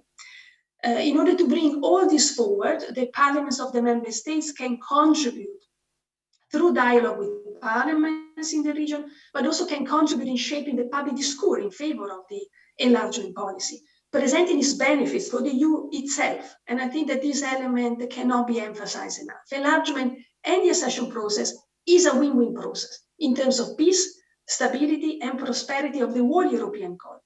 And therefore, it is beneficial for all sides. And I think that this is also an important part in our narrative that really needs to be emphasized. So I'll stop here, and I'm really looking forward also to the discussions afterwards. Thank you very much. Thank you very much. Ms. Matoela, can you stay for the Q&A? Or you would... Yes. I can stay until 10:28. I have a connection. I have to be sharp in another meeting at 10:30. Okay, so I will ask our participants to raise questions now. Any questions here in the conference hall? Emanuelis Zingeris, member of the Lithuanian Parliament. Please. Yes, thank you, Laima. Thank you, dear, for organizing such important conference about the Balkans' future integration. My question to our dear colleague here on the screen, and thanking for her contribution to the development. I would like to ask especially about what mentioned before by Vladimir, about the Montenegrin achievements underway after the new elections.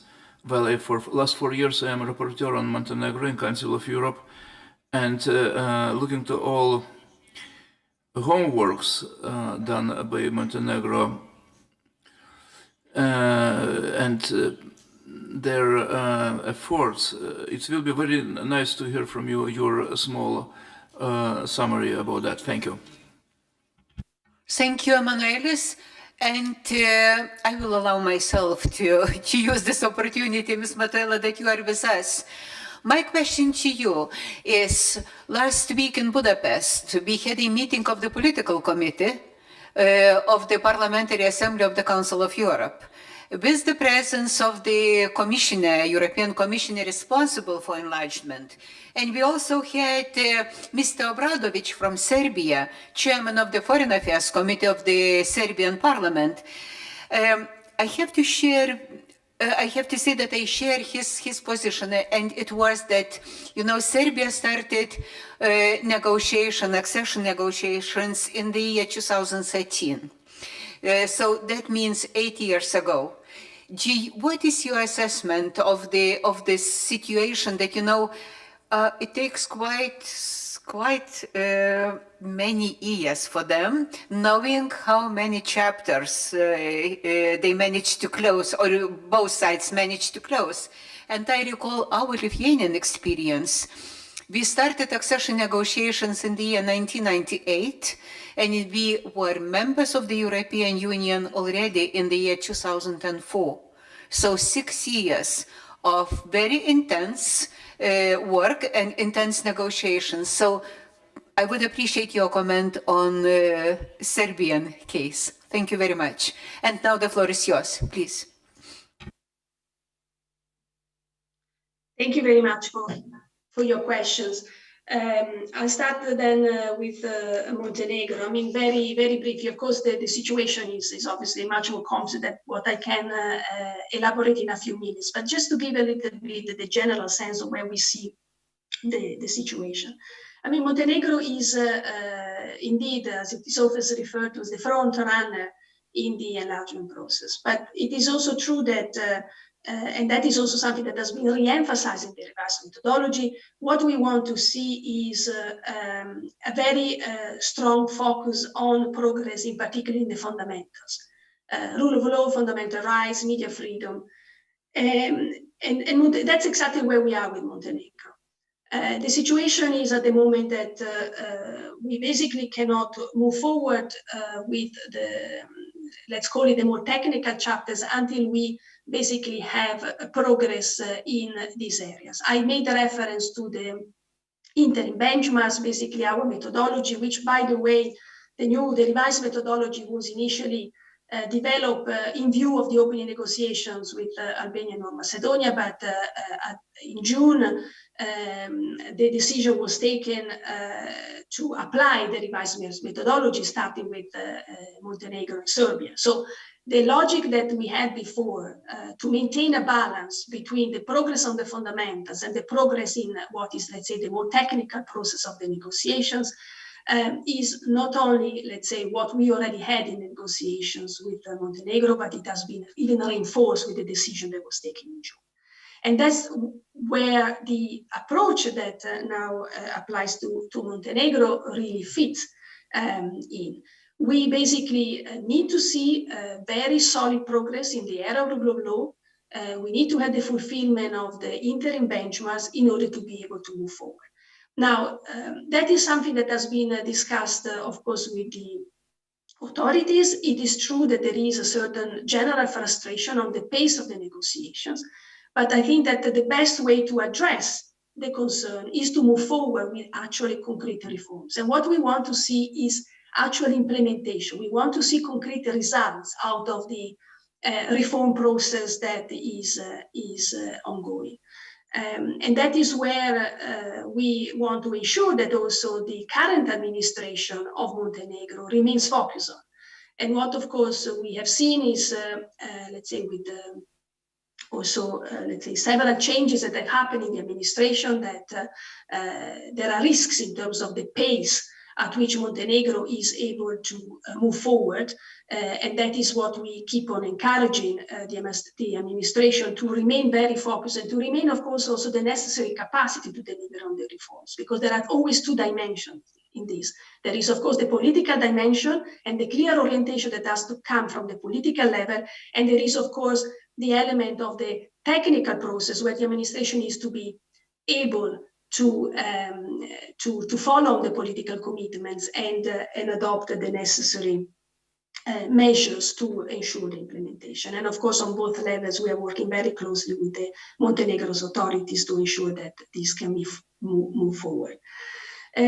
On Serbia, as I said in my intervention, we are, of course, at a different stage of the process. What we are trying to do indeed is to, let's say, create an additional dynamism in the negotiations. We would like to see the opening of what we now call the clusters. That was part of the revised methodology. We wanted to increase, let's say, also the synergies between the different elements of the negotiation chapter. Here again, the element is the same in a way as it is for Montenegro, although of course with the specificities of the different stage in the process. What we have is the need, again, to ensure sufficient progress in the fundamental areas in order to move ahead and open the two clusters that are basically, let's say, technically ready to be open.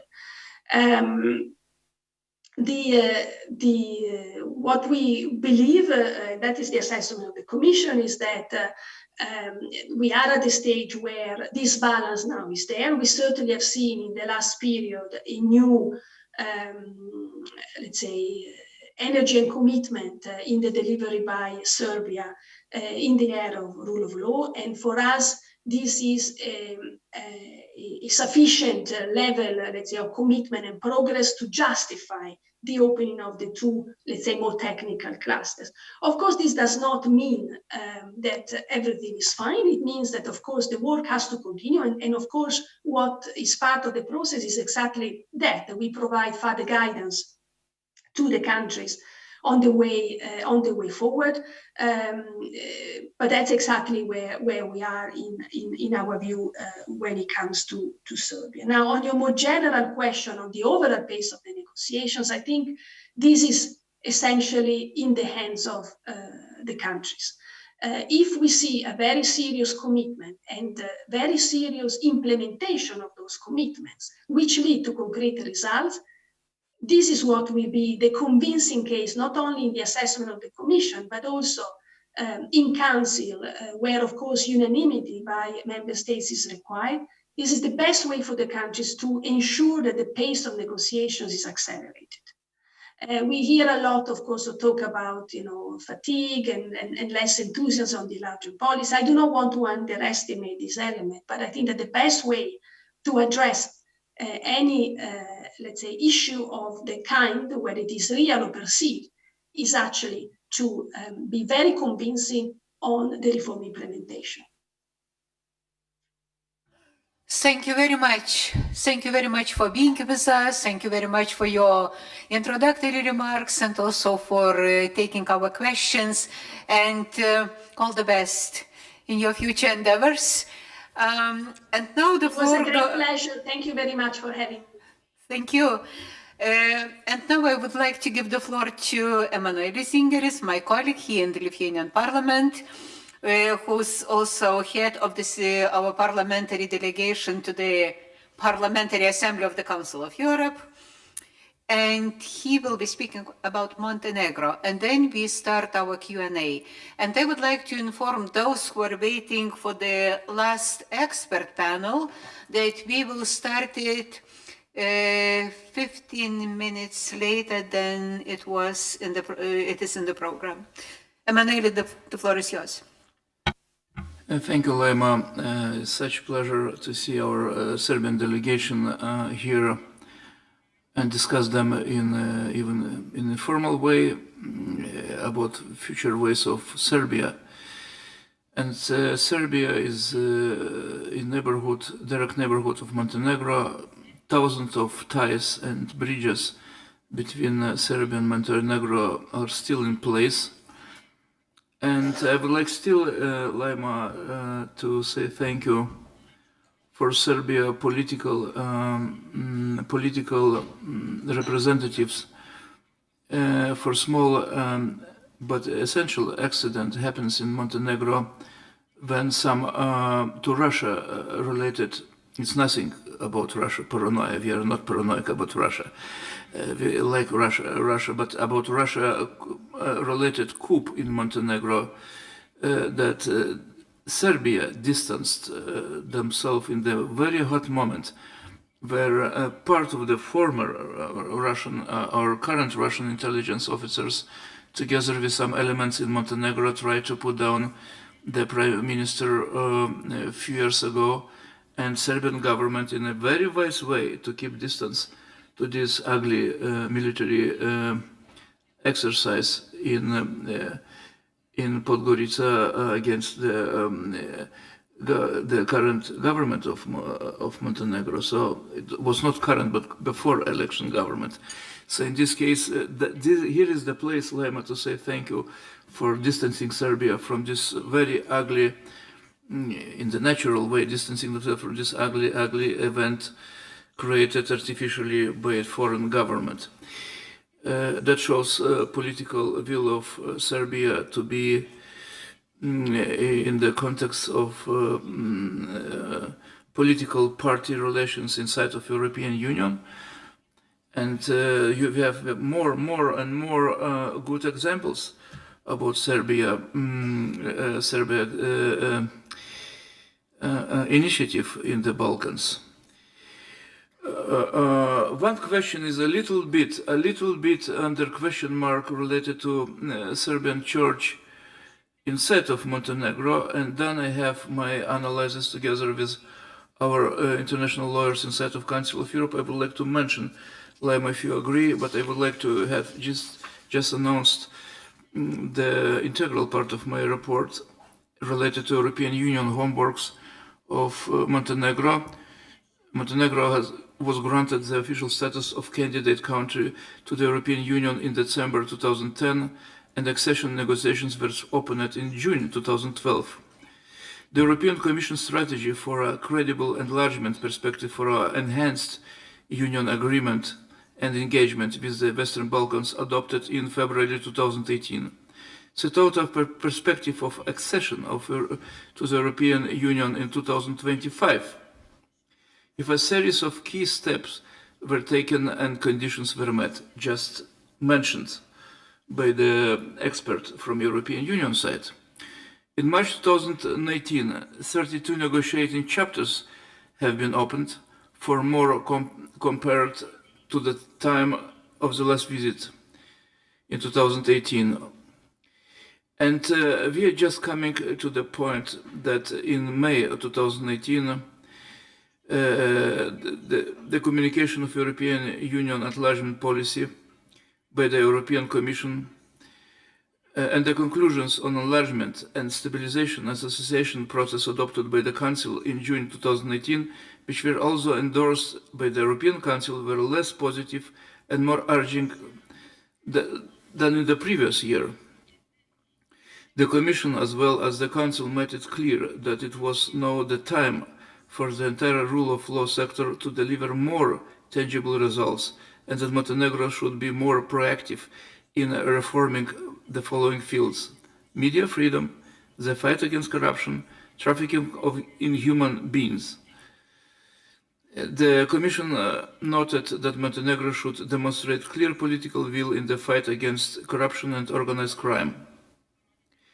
At the same time, underlining that the electoral reform remained vital for re-establishment of electoral trust.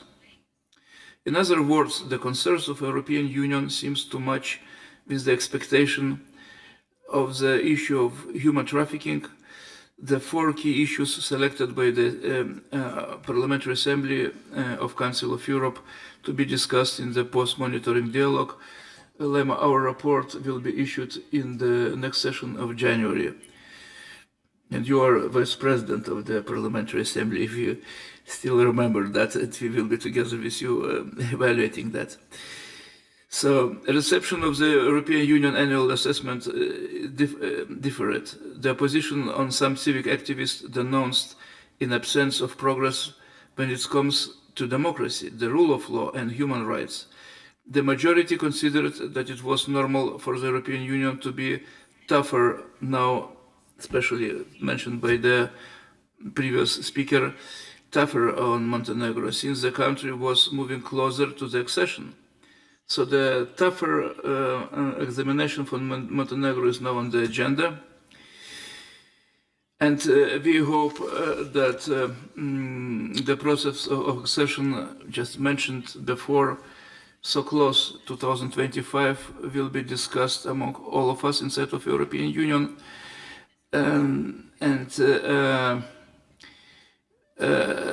We just would like to point that after election, the government, executive government, initiated a comprehensive dialogue called Alliance for Europe on issues that would help to overcome divisions and contribute to the advancement of the country EU in the integration process.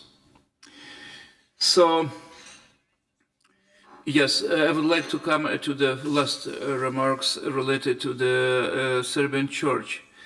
So, looking to the all, if you will be capable, our Serbian friends, to see the all report on Montenegro issued by Monitoring Committee, the whole chapter of Montenegro Church is a little bit worrying us. So from one side, Montenegro is empowered by us and supported to give part of Serbian property issue of Serbian Church and to solve the issue of property. But intervening to political process of Montenegro by Serbian Church is still a process of integration to European Union is still, and politicization of Serbian church inside of Montenegro is under big question mark from our side. And we would like the Serbian part, of course, you have nothing to do with Serbian autonomy of Serbian church, but to be careful and ask the environment of Metropolit Amphilochia to and the Serbian heads of Serbian church in Serbia not to interrupt the political process and political decisions of Serbia internal party life. In other case, we are just supporting Montenegro decisions and encouraging them to solve the questions of property of Serbian church. At the same time, we are asking Serbian church not to be inside of Montenegro involved in political affairs. Thank you. Thank you very much, Mr. Zingeris. That was our last contribution for this panel, so we can move now to Q&A part of the panel. And I see that Kalinka Gaber from North Macedonia, she has a question, please. Thank you. Well, it's not really a question, it's more of a comment. I understand that Mr. Kovachev is in pre-electoral campaign, and I really wanted to avoid introducing bilateral issue to this conference, especially because it was forward-looking, and we need to find exit solutions from the status quo and the challenges. But you will allow me a short intervention just to clear some of the aspects that were raised in his address. On the alleged discrimination, there are no claims for discrimination ahead of the Commission for Fighting Discrimination in my country. There are no cases in front of our courts. As far as I know, there are no cases in front of the European Court of Human Rights on grounds of discrimination. What there are European Court of Human Rights judgments against our neighboring country with regards to the right to assembly of its citizens, which declare themselves as being ethnic Macedonians. This is an internal Bulgarian issue. We have been very constructive of not raising this issue in our bilateral talks, but for the sake of clarity, I feel obliged to mention this. We just had census in the country. Ethnic belonging was an open-ended question, so everybody could declare himself or herself as they please. The census results are not out yet. They will be out somewhere in the beginning of next year. I don't know where this 120,000 citizens of Bulgarian origin number comes from, but it might attest that this number refers to the number of citizens of North Macedonia that acquired Bulgarian citizenship after Bulgaria acceded to the European Union, and we might consider these people might be considered in other countries as economic migrants and acquiring other citizens for European passports. Again, I'm not do not look ahead of time. We do not know the number of citizens that declare themselves as Bulgarian, so I don't really know where this number comes from. On hate speech, I don't know of an official representative of North Macedonia using openly hate speech vis-a-vis our neighbor. There was, however, a case in the previous cycle of the elections that were failed, that no government was being formed, a map showing North Macedonia as Bulgarian land. Even Mr. Kovachev's wording today, calling me, a friend from Vardar, might be considered hate speech by some. What seems to be the case is that our neighbor invests in antagonism. You cannot really expect official rhetoric not triggering some form of reactions from the citizens of North Macedonia. I underline citizens and not officials. Who we are, what our history is, and what language we speak is a matter of self-discrimination. If history had been a condition for membership in the European Union, I don't think the Union would have existed. And if language is not in any way brought in question by our neighbors, and if it's not an issue, then I really wonder why we have been waiting to sign the Frontex agreement, which is there to secure the outside borders of the European Union, just because there is an objection on the part of our neighbor with regards to the use of the word Macedonian. On the Treaty of Good Neighborliness, there is not a single word on the so-called communist legacy in the treaty.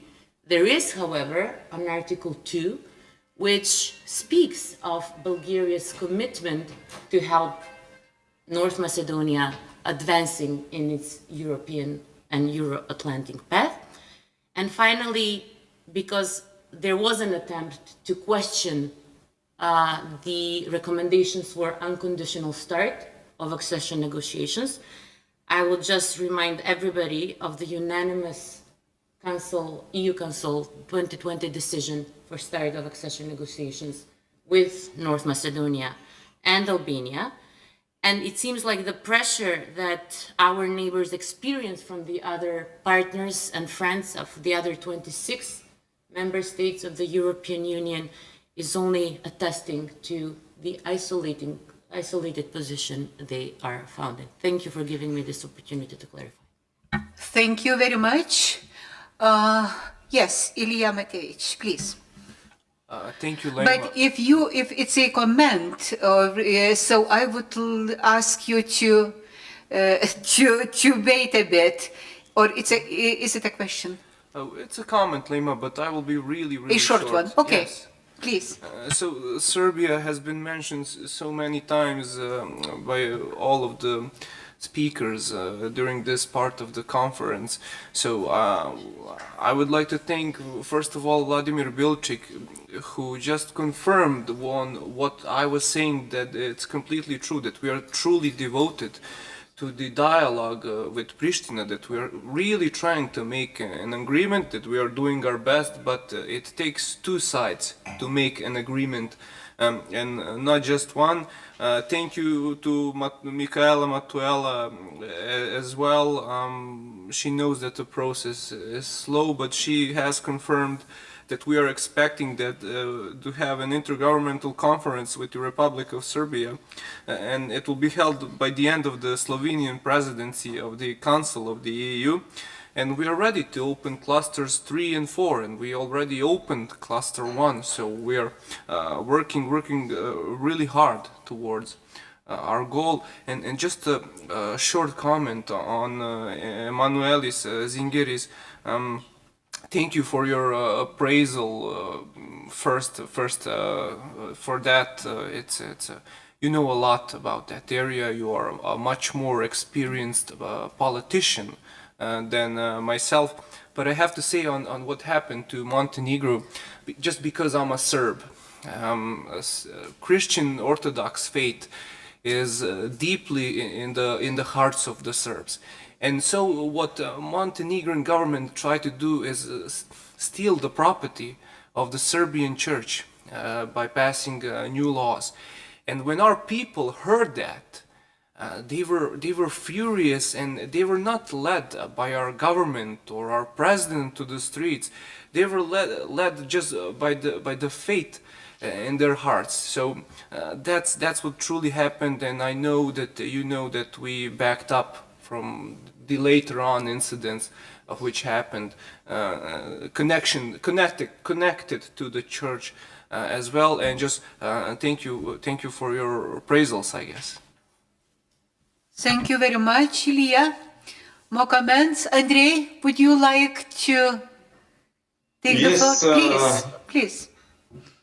Dear Laima, thank you very much, first of all, for this open discussion and to our colleague in Skopje. So, first of all, please don't go into this trap. This is nothing to do with pre-electoral campaign. I'm not campaigning, I'm not candidate, I'm not interested in campaigning. I'm a friend of Macedonia and would like that Macedonia is becoming as soon as possible part of the European Union. Please don't stop with this anti-Bulgarian campaign, what you just said. All these arguments, in brackets, what you said is really, I don't understand why you do it. You know, Article 2 say nothing with support, say only share our experience. Please read Article 2 of the treaty. Please read and don't repeat the lies of Nikola Dimitrov and you again. It's share the expertise of Bulgaria by the accession.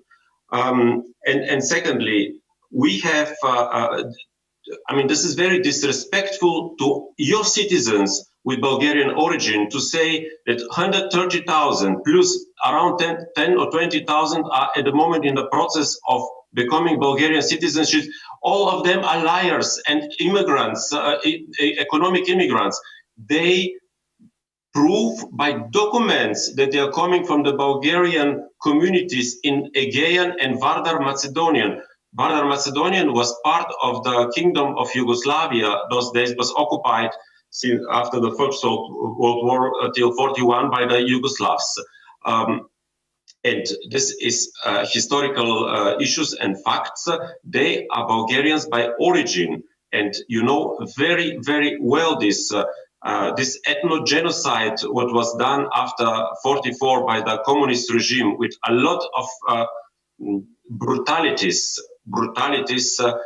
you try to continue. And this is what we would like to say, stop. I mean, please, we are in the European Union now. You would like to become member of the European Union. Let's overcome the legacy of Tito.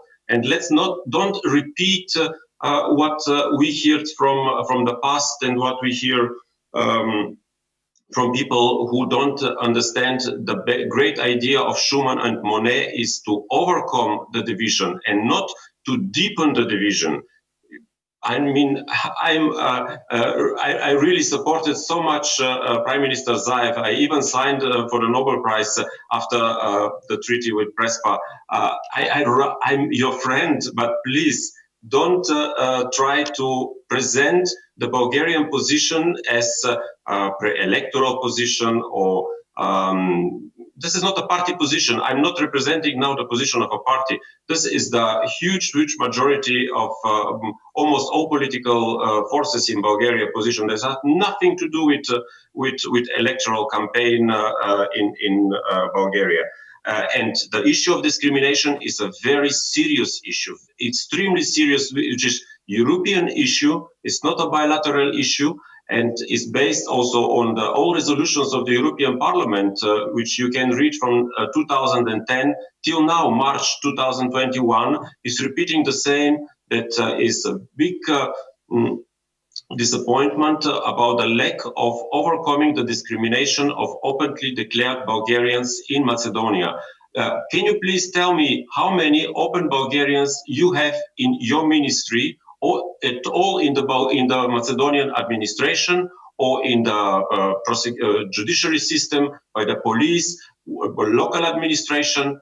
And if somebody is somehow recognized that he has Bulgarian identity, then he is threatened to be released from work or to be called traitor, Tatar. And I don't like to repeat these ugly issues. You know, the German of Mia, who called our foreign minister, I don't like to repeat the words. I mean, thanks to God, he was released by Prime Minister Zaev in the next day. But this attitude, and I know this is not to be shared in public, but I know a lot of things. And you know the deep state which Ljubiša Georgievski is calling with all the connections with UDBA and KOS, they need to be open. And this is also to call to the European Parliament, to Serbia, to open the archives of the communist security forces, UDBA and KOS, and the respective archives to be transferred to Macedonia, to Bosnia and Herzegovina, to Croatia and to the other countries, that we need to read our history. We need to know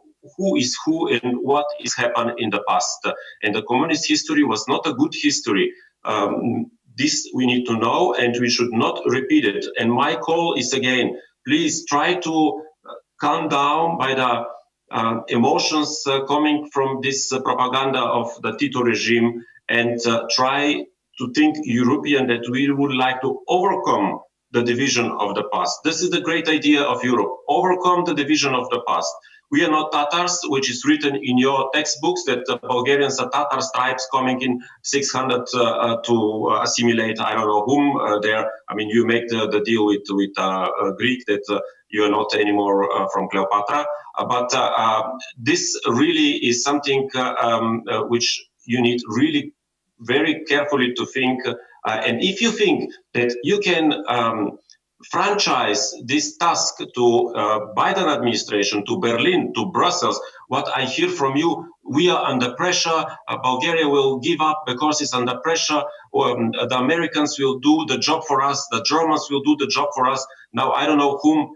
You are in a big, big mistake. Please, this is an issue which we in Brotherhood need to overcome by our own. The Zhivkov was a terrible dictator. Tito was a terrible dictator. So we need to overcome the communist legacy in Brotherhood. This is my pleas and my pledge to you. Don't repeat what was coming from this terrible time. Thank you. Thank you, Andrei.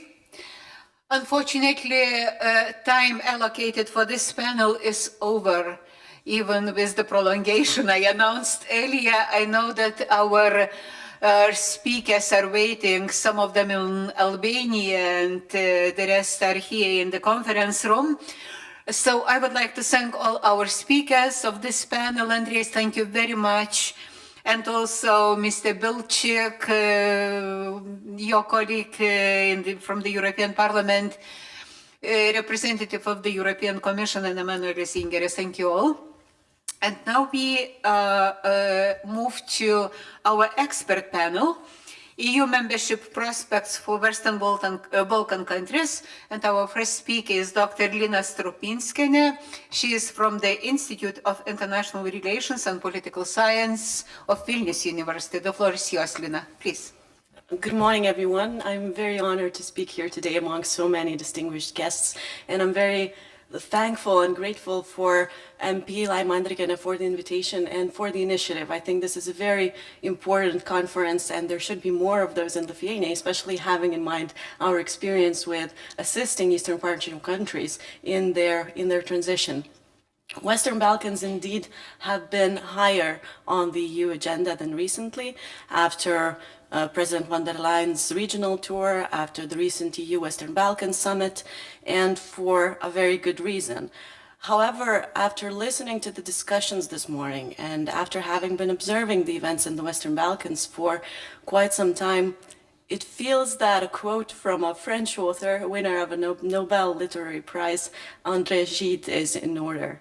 Everything that needs to be said has already been said, but since no one was listening, everything must be said again.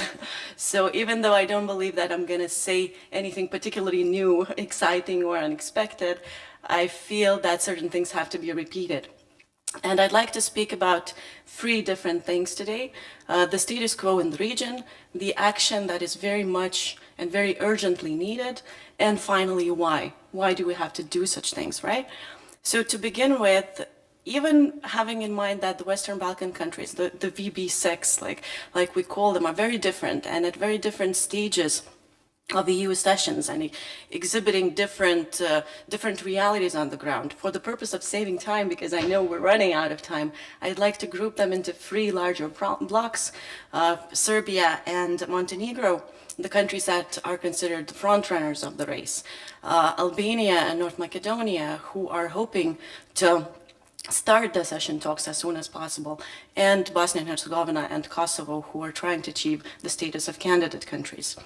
So to begin with, the situation in Serbia and Macedonia, unfortunately, is the one where progress is kind of slow, right? And we've heard here today that no new chapters in Serbia were open since 2019, that no tangible progress was achieved in Montenegro since 2020, and even though the most recent European Commission progress report commends them on the efforts, however, the progress is rather limited and technical. And at the same time, various international organizations, various non-governmental organizations, civil society organizations in the region are documenting serious democratic setbacks. And this is a very big issue. And even though from the talk of Member of Parliament, Ilija Matejić, we've seen there are numerous efforts and numerous progresses are made on the economic front, unfortunately, there's a very big group of issues that deal with rule of law and deal with equality with democracy that unfortunately remains, well, semi-untouched. And the most recent provocations in Belgrade with the mural of General Ratko Mladić is just an illustrative example of what's still missing and what's problematic at the moment in Serbia. So we have kind of a situation here today where the frontrunners of the race are actually exhibiting less political will and less rigor when it comes to democratic reforms than those who are hoping to start negotiations, right? And who are not at the very front of this race. So when it comes to North Macedonia and Albania, unfortunately, there is little hope that the accession talks will be unblocked by the end of the year. Fingers crossed this is going to happen in the first half of 2022 and the Bulgarian veto will be lifted. I do agree with the representatives from North Macedonia that this is not only an issue of human rights. And if we look at the demands presented by the Bulgarian colleagues, they also talk very much about language, history, identity, and other things that should not, at least in my opinion, be part of such pressure exerted to countries who are demonstrating clear progress. And we see that this failure to start the accession talks as soon as possible has already having political consequences domestically, right? And not only the lower support from the citizens, but also if we look at the situation with Prime Minister Zaev and the non-confidence vote that he passed only by one vote. And he built his whole political career on the promise that he's going to take his country to NATO and European Union. NATO happened, that's good, right? But when it comes to the European Union, they have achieved the progress that was demanded from them, and the reward is still missing, and this is undermining his political career and the stability within the country. Now, if we look at Bosnia and Kosovo, it's very unfortunate that we don't have representatives from these countries at the moment, because serious things are happening there. And especially worrying is the situation in Bosnia and Herzegovina. As you probably very well know, one of the members of the presidency of Bosnia and Herzegovina, de facto leader of the Serb community, Milorad Dodik, is actively taking steps to undermine and dismantle the Bosnian and Herzegovinian state. And this is, in fact, nothing new, right? His efforts were consistent over the last 15 years. But what has been happening recently is very dangerous and even more problematic.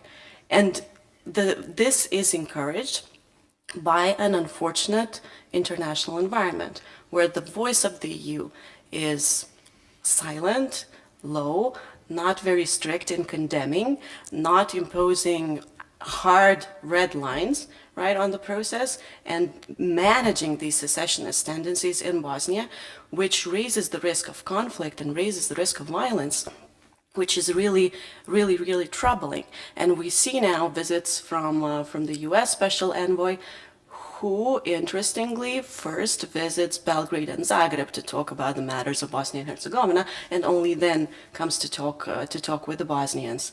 After Escobar's talks with Dodik, it seems that he's willing to reconsider. He's willing to stay off violence.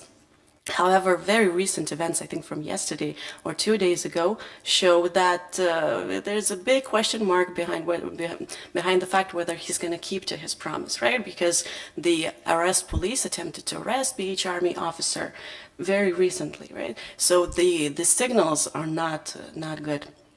And when it comes to Kosovo, the process is stalling, and everybody talked about this, and this is unfortunate.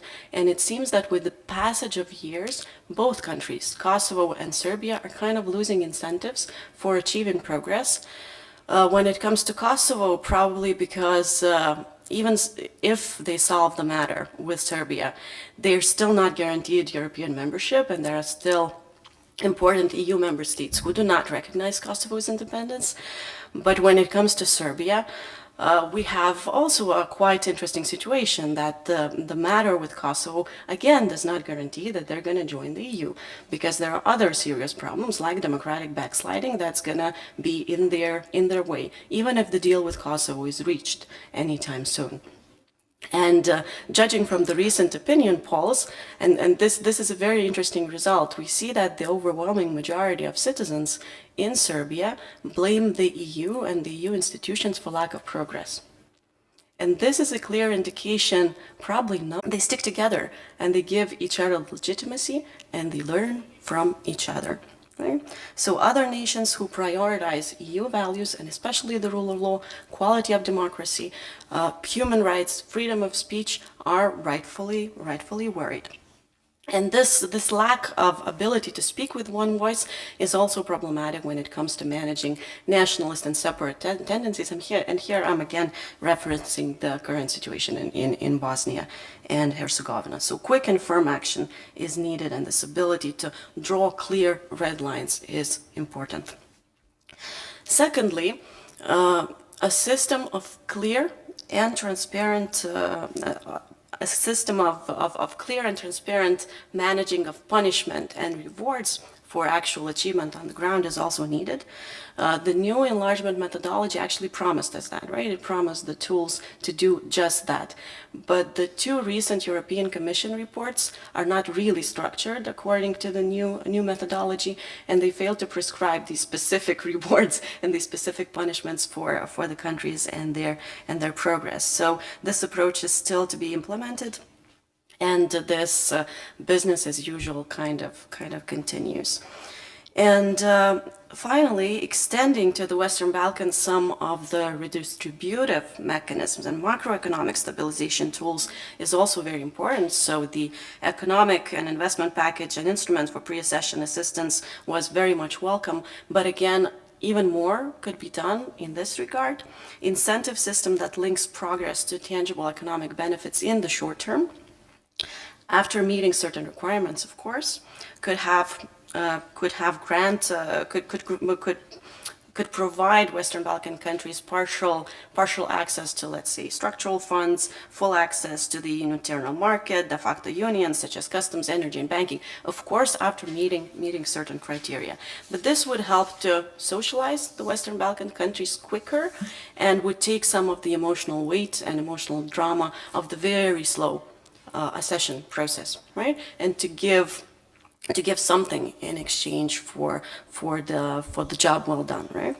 And finally, this brings me to the final part of my talk: why such action is needed. So one of the major reasons is the obvious security challenges that were all already mentioned here today. External players are more and more active. I'm talking here namely about Russia and China, but also Turkey and the Gulf states. They don't have to do much, right, in order to destabilize the situation. It takes a lot more to stabilize it, and their actions are relatively cheap and relatively effective at the moment. So the risk of destabilization, the risk of renewed violence, especially in Bosnia, is getting greater. So the actions are very much needed. Secondly, the EU has been experiencing a legitimacy crisis for years already in the region, and dangerous symbiosis between the local authoritarian leaders in the Western Balkans and the Eurosceptics within the EU itself has developed. For Eurosceptics within the EU, especially in the Western European states, the authoritarian tendencies in the Western Balkans are kind of proof why cooperation and accession is a mistake, why should we not go there? But for the authoritarian leaders in the region, this also provides very effective arguments about victimhood, about rejection, about that no one wants us there, etc., etc. So they're kind of supporting each other, and this works very well. And the victim of this is the EU position and EU authority globally and locally. Finally, and this is definitely the final point of my speech, the current situation in the Western Balkans might fit to some extent the European Union in the short term, but unfortunately it's very much wearing out the Western Balkans, and especially the citizens of the Western Balkans. Who are choosing to leave the region for the hopes of a better future. According to the latest Balkan Barometer survey, we see that approximately 1/3 of the population is seriously considering leaving, mostly for European countries, and this is detrimental for the region to lose such potential, to lose such specialists, and it's not only a problem because it deprives the Western Balkan countries from their potential, but also because it removes the pressure from the political elite to push for the hard but very much necessary reforms. So I'd like to stop here and looking forward to the Q&A session. Thank you. Thank you very much, Dr. Strupinskienė, for your expertise. And now I hope that Claudius Paniokas, who is joining us from Albania. Hello, Claudius. And, hello, thank you, Laima. So I will continue in English. I think it will be easier for us all. Claudio, but I have one request. We are running out of time. May I ask you to limit your contribution to 10 minutes, if it's possible. And then maybe we will have some more time for your final comments. Thank you. Thank you. Maybe I can even save time and will speak less because I want to touch only upon one aspect. I will not go into such depths regarding every country as Lina so perfectly has done already. So my comments basically concern EU strategy, evaluation of EU policy, whether it's right or not, and what can be done a bit differently. Also using both evidence accumulated of more than 10 years of this enlargement process in Western Balkans, and also a bit my own personal experience in the region. So there has been disillusionment regarding the European future of Western Balkan states recently, especially after the EU summit on Western Balkans in October, which didn't produce any strengthened EU commitment, as many expected. So many quite loud voices telling what the situation is getting worse, and the EU was accused of effectively abandoning the region even. So my first point, this is hardly justified. So I think the EU has renewed its commitment. So as it was explained already by the Commission, by the parliamentarians, especially Ms. Matuela, EU is offering new benefits to the Western Balkan countries via IPA 3 and Western Balkan Economic and Investment Plan and many other instruments. And in the last 10 years, there has been a right drive to put developmental objectives right at the center of enlargement strategy. It has acquired this fundamentals first approach, And I think it has rightly put issues of the rule of law, democracy, and economic development at the center of the accession process. And this is different from our enlargement, where we've been part of.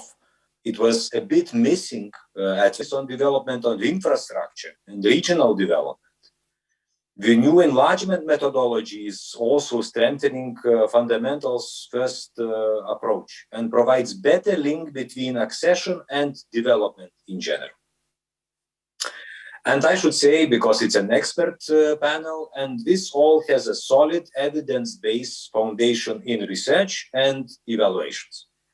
I've been part of the big Horizon MaxCap project about Western Balkans.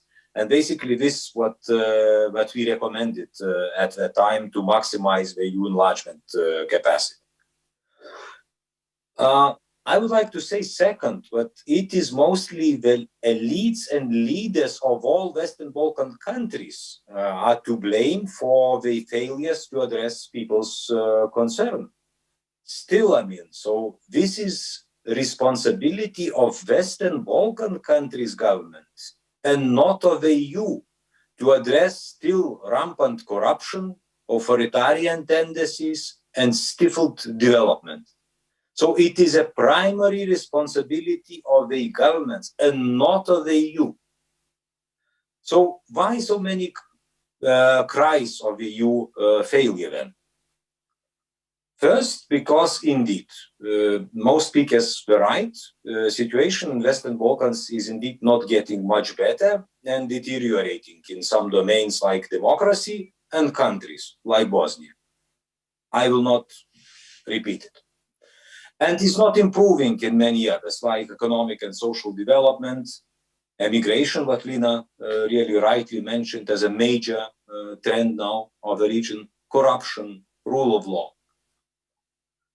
Indeed, a better commitment of the EU towards succession by setting target dates, for example, money what the EU is proposing, more emphasis on the rule of law, democracy, civil society, economic and social development. I would say nothing. Nothing is wrong there, but the answer based on evidence, research, evaluations is what it is a bit too little and too late.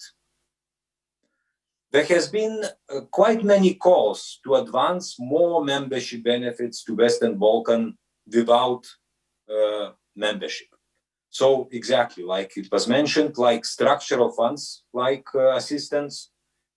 These ideas have been put forward by many experts. I think one of the first was Pierre Mirel, former Director General of Enlargement, in Jacques Delors papers. Recently, SEPS, a network of Western Balkan think tanks, especially Michael Emerson, advancing a limited membership idea for a long time, or kind of phased membership idea. There has been some advances via IPA and investment plan, but the problem is that money allocated for this are too small to make a difference. IPA 3 in commitments to Western Balkan in real prices is smaller than IPA 2. And this is a fact. This is not a just evaluation. And this is still around 10 times less than Western Balkans could expect, for example, if they are members from the structural funds. So assistance is uncomparable 10 times. Ms. Matuela has been telling us about billions in this joint Western Balkans, but we should understand that these billions are mostly about loans, not grants. So it is basically different sort of resources. This is right, but still, I mean, this is not what is needed. Second, there is a bit of issue of counterfactual here as well. Western Balkan countries are not progressing, but situation remains rather stable. And this is in stark contrast what is happening in the especially southern neighborhood. A more remote counterfactual, so what can happen with well-intended and hugely funded effort of state buildings are US efforts in Iraq and Afghanistan. So things could be much, much worse with the EU. And this is a proper counterfactual. And this is a proper evaluation of a possible impact. So there is no need to despair, and I'm concluding. The EU strategy seems sound and solid, but it has to be beefed up with more resources and, of course, I agree, with better political commitment. But responsibility for getting things right is and it will be with the Western Balkan governments. Citizens of those countries would not emigrate in droves if those countries would gradually become more like the EU. European Western Balkans are more important than membership in the EU. Thank you.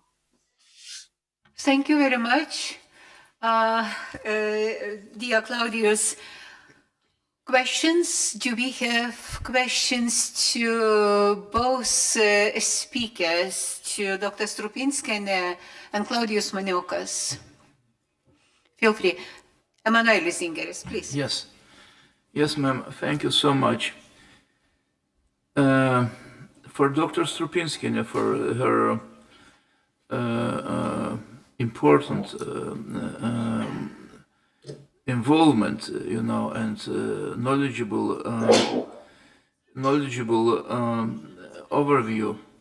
From my point of view, can you just point on your biggest worries in the future if you're talking about European Union integration process with the Western Balkans? That will be good to know from your huge experience.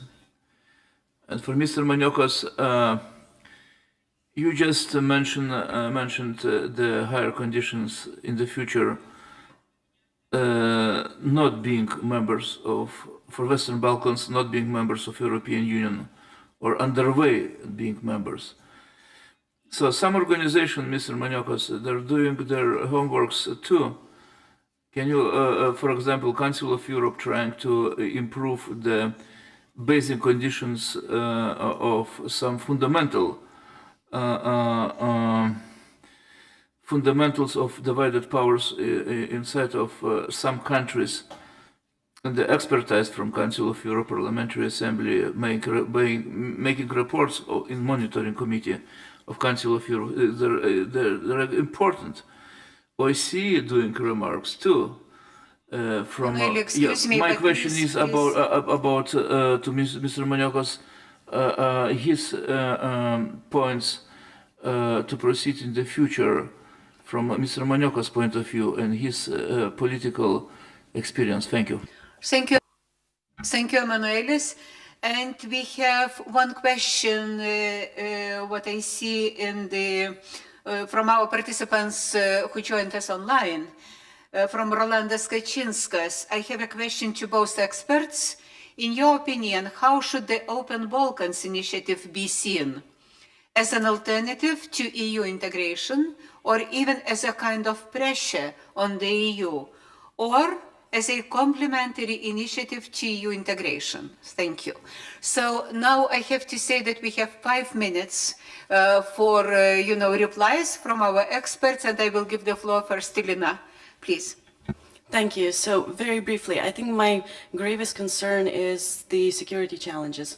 If the situation continues as it is now, and the progress of countries, the accession talks are being delayed permanently or for a very long period of time, then we risk that other actors who are present within the region will become more and more active, and we will see more tensions and more destabilization of the region as it is.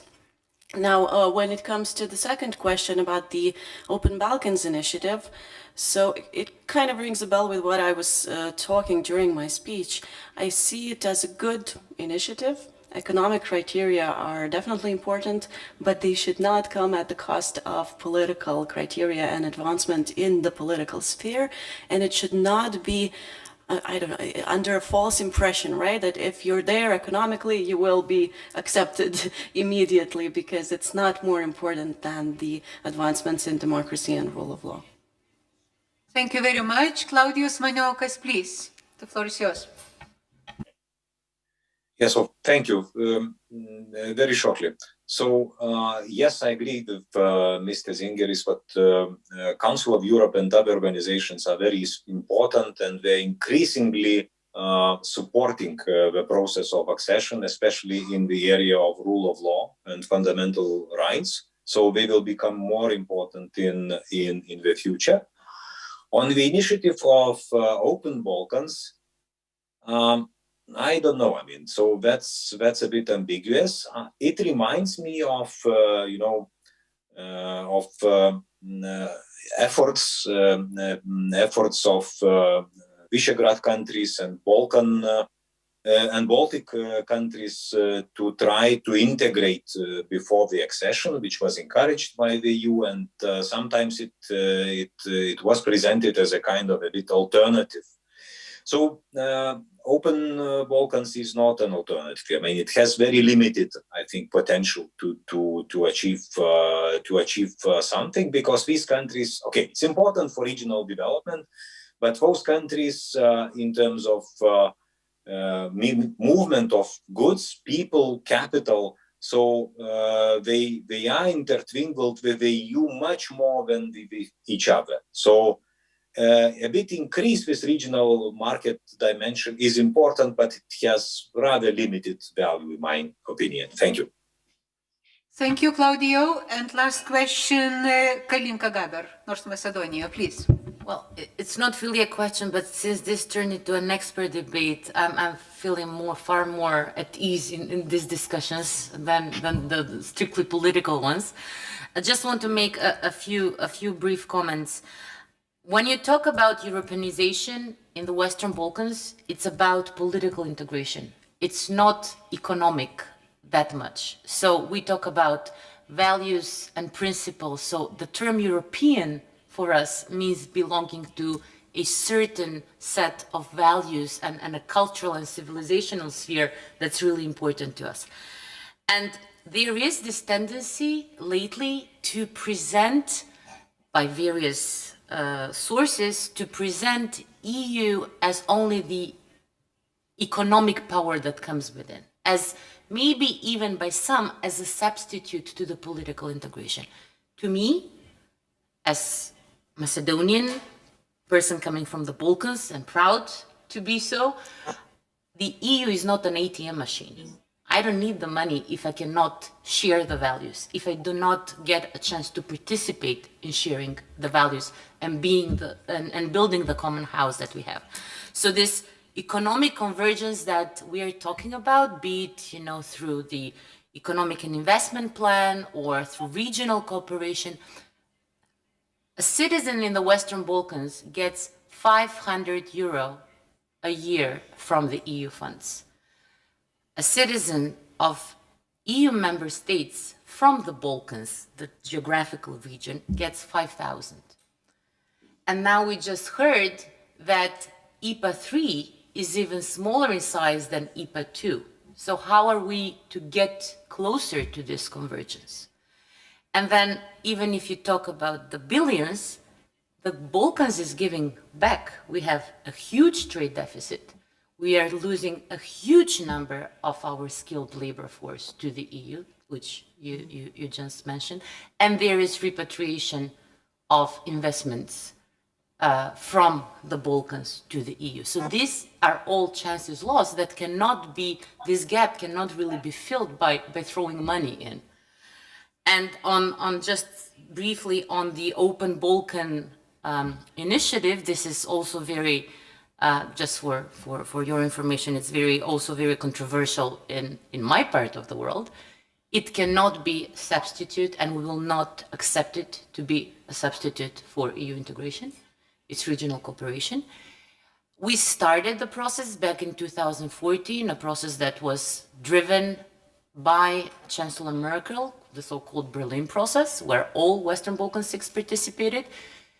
And we came to a point where while agreeing everything on a technical level, on the level of administrations, with regards to the free movement of goods, services, people, and capital, this could not be translated and reflected in the political arrangement because of the open issues of the countries in the Western Balkans. So that's why 3 of the 6 at one point decided that we are going to use that same framework that was provided by the Berlin process, the same framework that talks about and strives for alignment of policies in order to advance. And then as other countries resolve their issues, they can join in, and they are welcomed and invited to join in. Thank you.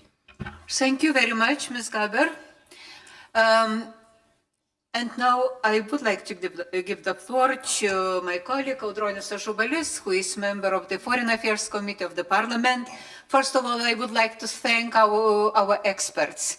Dr. Strupinskienė, thank you very much. Dr. Maniokas, thank you very much for being with us and for sharing your expertise. And now Audronius Ažubalis, former Foreign Minister of Lithuania and now Deputy Chairman of the European Affairs Committee of the Parliament. Conclusions and closing remarks, Audroniau, please. Ačiū. Ačiū, Laima, kolegos. Thank you, Laima, colleagues. Džiaugiuosi pirmiausia, kad apie Balkanus. I'm very glad that we are talking about Balkans.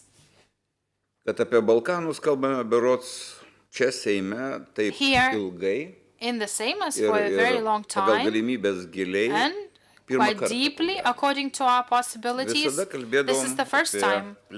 We used to speak about enlargement in abstract terms or about Eastern Partnership policies in concrete terms. Apibendrinti ir daryti kažkokias išvadas, to conclude, iš tikrųjų yra, pasakysiu, man atvirai kalbant, yra sunkus uždavinys. Is a hard task for me.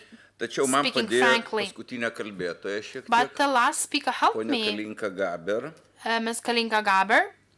Ir jinai, aš manau, padarė and I think that she did a very good conclusion and resume about, first of all, the political kandidačių integracija. Integration of candidate countries. No economy, no billions or transnational ties or investments can become the reason for becoming members of the EU if in the absence of political and value integration. Dar daugiau pasakysiu, kada aš matau when I see Brno declaration, which clearly expresses EU support for the Balkan perspective, it seems to be very beautiful and nice. But on the other hand,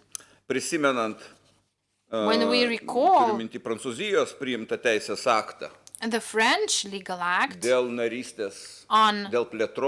enlargement, on membership, on referendum, recalling the Dutch situation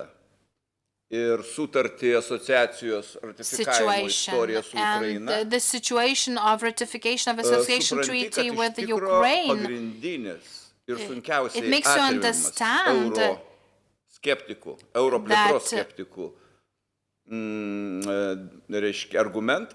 the argument of Eurosceptics, the main argument of Eurosceptics is that countries are not ready for membership. The European Union is ready to give money, and this is advocated by countries that do not want enlargement. We give you money, we give you market, we give you the market, but we do not know when the enlargement will emerge. Priėjimų prie rinkos, vienokiu ar kitokiu būdu, daliniu įtraukimu netgi, reiškia pakeisti pačią plėtrą, įsipareigojimą plėtrai. This is also an attempt to change the commitment to enlargement. Therefore, member states have the only chance to speed up the process politinė integracija. is a political Pagal visą tai, kas integration yra ir kas yra priimta Europos Sąjungoje, according kam to the patinka ar requirements nepatinka. Man of the daug kas EU, irgi whether we nepatinka like it Europos Sąjungoje, or we don't. bet tą I supranti, kai also don't pabūni ir like many pagyveni things 10 in the metų. European Union, but you get to Bet understand that alternatyvos tam nėra. in 10 years, let's say, as a member of the EU. Taigi, But we have no čia, alternative kaip for sakė that. ponas Pranskevičius, So, as Mr. Europos Pranskevičius Sąjungos said, plėtra tai yra the nacionalinio EU susitaikymo enlargement garantas. is the Kaip tą guarantee pasiekti, for iš kurios national pusės niekas agreement. jums nepatars. And Ir nobody netgi will tai, ką give mes šiandien advice matėm ir to you girdėjom, on how to do that. tai And mes things matom we ir heard girdim, kada today, susirenkam we ir see kalbam, and hear sakykime, those su things Kaukazo when valstybėmis. we Lygiai tą patį. meet with the countries from Ir čia aš tik Caucasus. tokią noriu padaryti visai neoriginalią išvadą, bet tačiau And my jinai conclusion is not peršasi, original. kad totalitarinė komunistinė praeitis, Totalitarian communist ar tai past, būtų Kaukazas, ar tai whether būtų in the Caucasus Rytų or Europa, dalis tos Rytų in Europos, Eastern Europe ar tai būtų Balkanai, or Balkans, jie kaip ir vėžys is like a įsėda į tautų cancer santykių kūną that invades the body of ir the neleidžia relations išsivaduoti. between the nations and Nes prevents viskas sumaišyta, those ar tai countries from sienos, liberating. ar pati istorija Because you yra have the susimaišiusi mixture ir of apsukusi everything, galvą. the borders, the history, Ir be to, vat, ką ir dar kartą pakartosiu, be to nacionalinio and without a susitaikymo national išsigrynimo, taip pat bus labai agreement, sunku it will be very konkrečiai difficult ką nors pasiekti to kelyje į achieve Europos some Sąjungą. specific goals on the path to the Jeigu mes EU dabar turim dvi membership. valstybės, sakykime, NATO narės ir kada We have NATO members tik now, nenuvyksta ir nedalyvauja kuriam nors NATO forume, tai and visada when you girdi vėl tą fail to patį go to dalyką. one or another Vieną NATO pusę forum, ir kitą pusę. you would hear one or Ir another niekam side tas nepatinka ir saying, niekas to nenori. people don't like it. Tai galima sakyti tai, kad per tą plėtros patirtį ir buvimą su Through the skirtingom valstybėm experience Europos of Sąjunga taip pat kaip ir enlargement, NATO the pasimokė. European Union as well Kad as valstybės NATO neišsprendusios learns its tarpusavio lessons that countries that santykių fail klausimų to agree on tampa their trukdžiu national issues, international issues, become a hindrance normaliam funkcionavimui for normal vienos sąjungos ar functioning kitos sąjungos. of one or another union. Tai čia tik tai galiu palinkėti ir galiu So my best wishes, pasakyti, kad, žinoma, daug lengviau palinkėti negu tą padaryti. well, it is easy to Ir give mes your matom ir girdim wishes iš visų pusių, than to va ir make šiandien girdėjom something. argumentus. We heard the Ir apie arguments piliečius, ir apie dvigubas about pilietybės, ir apie citizens, Briuselio about dual įsipareigojimų citizenship, nepaisymą, about the paisymą. Visi šitie failure dalykai to meet the commitments girdimi. by Brussels. We Ir hear aišku, all that. nėra jokios galimybės iš šono patart, kaip tą We padaryti. cannot give any advice. Daytono susitarimas jis gerai, jis Dayton nutraukė karą, agreement bet is jis good. It neįsprendė stops the giluminių war, but it does not valstybių solve the prieštarų, kurios yra ir kurias susiklostė internal būtent per istoriją, per disagreements between totalitarinį countries that formed buvimą. through the totalitarian Tai štai čia yra, kur, existence. aš manau, didžiausias iššūkis. So this is the valstybėms regione. greatest challenge for Ne countries. ekonominė, ne It's humanitarinė, not kažkurio vieno ar economic kito chapterio, reiškia, ten or sėkmingas baigimas. opening or closing chapters. Aš manau, tokia išvada, bet jinai nėra labai optimistinė. Well, Jinai my nėra conclusion labai, is not very optimistic. Sakyčiau, tokia,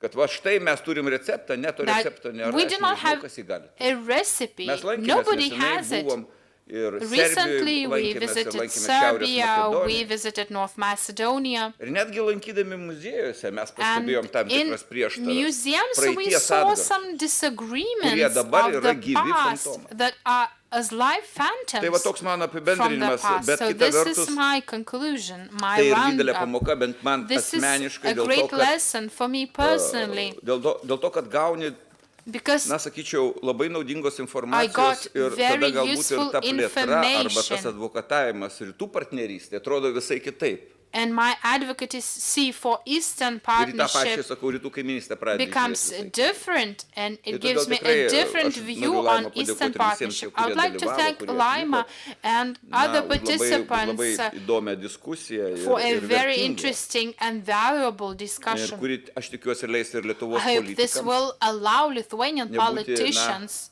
vienos temos plėtroj not to be advokatais. advocates for Ir one diskutantams. topic Tai dar in the kartą ačiū enlargement. visiems. Ačiū, So Laima. thank you once again for everybody. Thank you, Labai Laima. ačiū Audroniau, Thank ačiū you, už Audronius. apibendrinimą, Thank you už for your išvadas. conclusions. Aš dar kartą dėkoju visiems I thank all konferencijos the dalyviams, participants tiems, kurie of the dalyvavote čia, conference, Vilniuje, those kurie who esate Vilniuje, joined ir us tiems, here kurie in jungėtės Vilnius, and nuotoliniu those who būdu. joined us Aš online. dėkoju užsienio reikalų I komiteto thank, biuro darbuotojams, the kurie rengė šią office konferenciją. Ačiū, of Egle, the ir Committee on jūsų Foreign kolegoms. Affairs Aš who dėkoju arranged Lietuvos this conference. diplomatams, I also Lietuvos thank Lithuanian ambasadoriams, diplomats, Lithuanian Jūratei ambassadors, Raguckienei, Jūratė Zagrebe, Raguckienė in kuri Zagreb, dengia Šiaurės Makedoniją. who's Dėkoju covering Vytautui North Pinkui Macedonia. Budapešte, I kuris thank dengia Vytautas Pinkus Serbiją. in Budapest Rolandui for Kačinskui covering Atenuose, Serbia. kuris dengia Ronaldas Albaniją, Kačinskas kurie for buvote su covering mumis šios Albania. You were konferencijos here with metu. us Dėkoju during the mūsų conference. I ekspertams. thank our Ir experts. Audronius paminėjo, kad ši Audronis konferencija mentioned buvo that pirmoji this conference konferencija was the skirta first Vakarų Balkanams conference Lietuvos dedicated Seime. to Western Balkans Ir in the Lithuanian pirmoji, bet Parliament. tikrai ne paskutinė. This is the first but Ačiū dar not the kartą last. visiems ir Thank you once mes ši tema again. išlieka aukštai. This mūsų topic is politinėje high on our darbotvarkėje. political agenda. Tai dėl to noriu patikinti jūs visus. I Ačiū want ir to sėkmės reassure tiems, you kurie on šiandien that. išvykstate iš Thank you Lietuvos. very much. And those who are leaving Lithuania today, I norėčiau šią wish konferenciją ir baigti. Ačiū. safe Ir journey dėkoju home. mūsų vertėjams. Ačiū labai. And I thank our interpreters as well.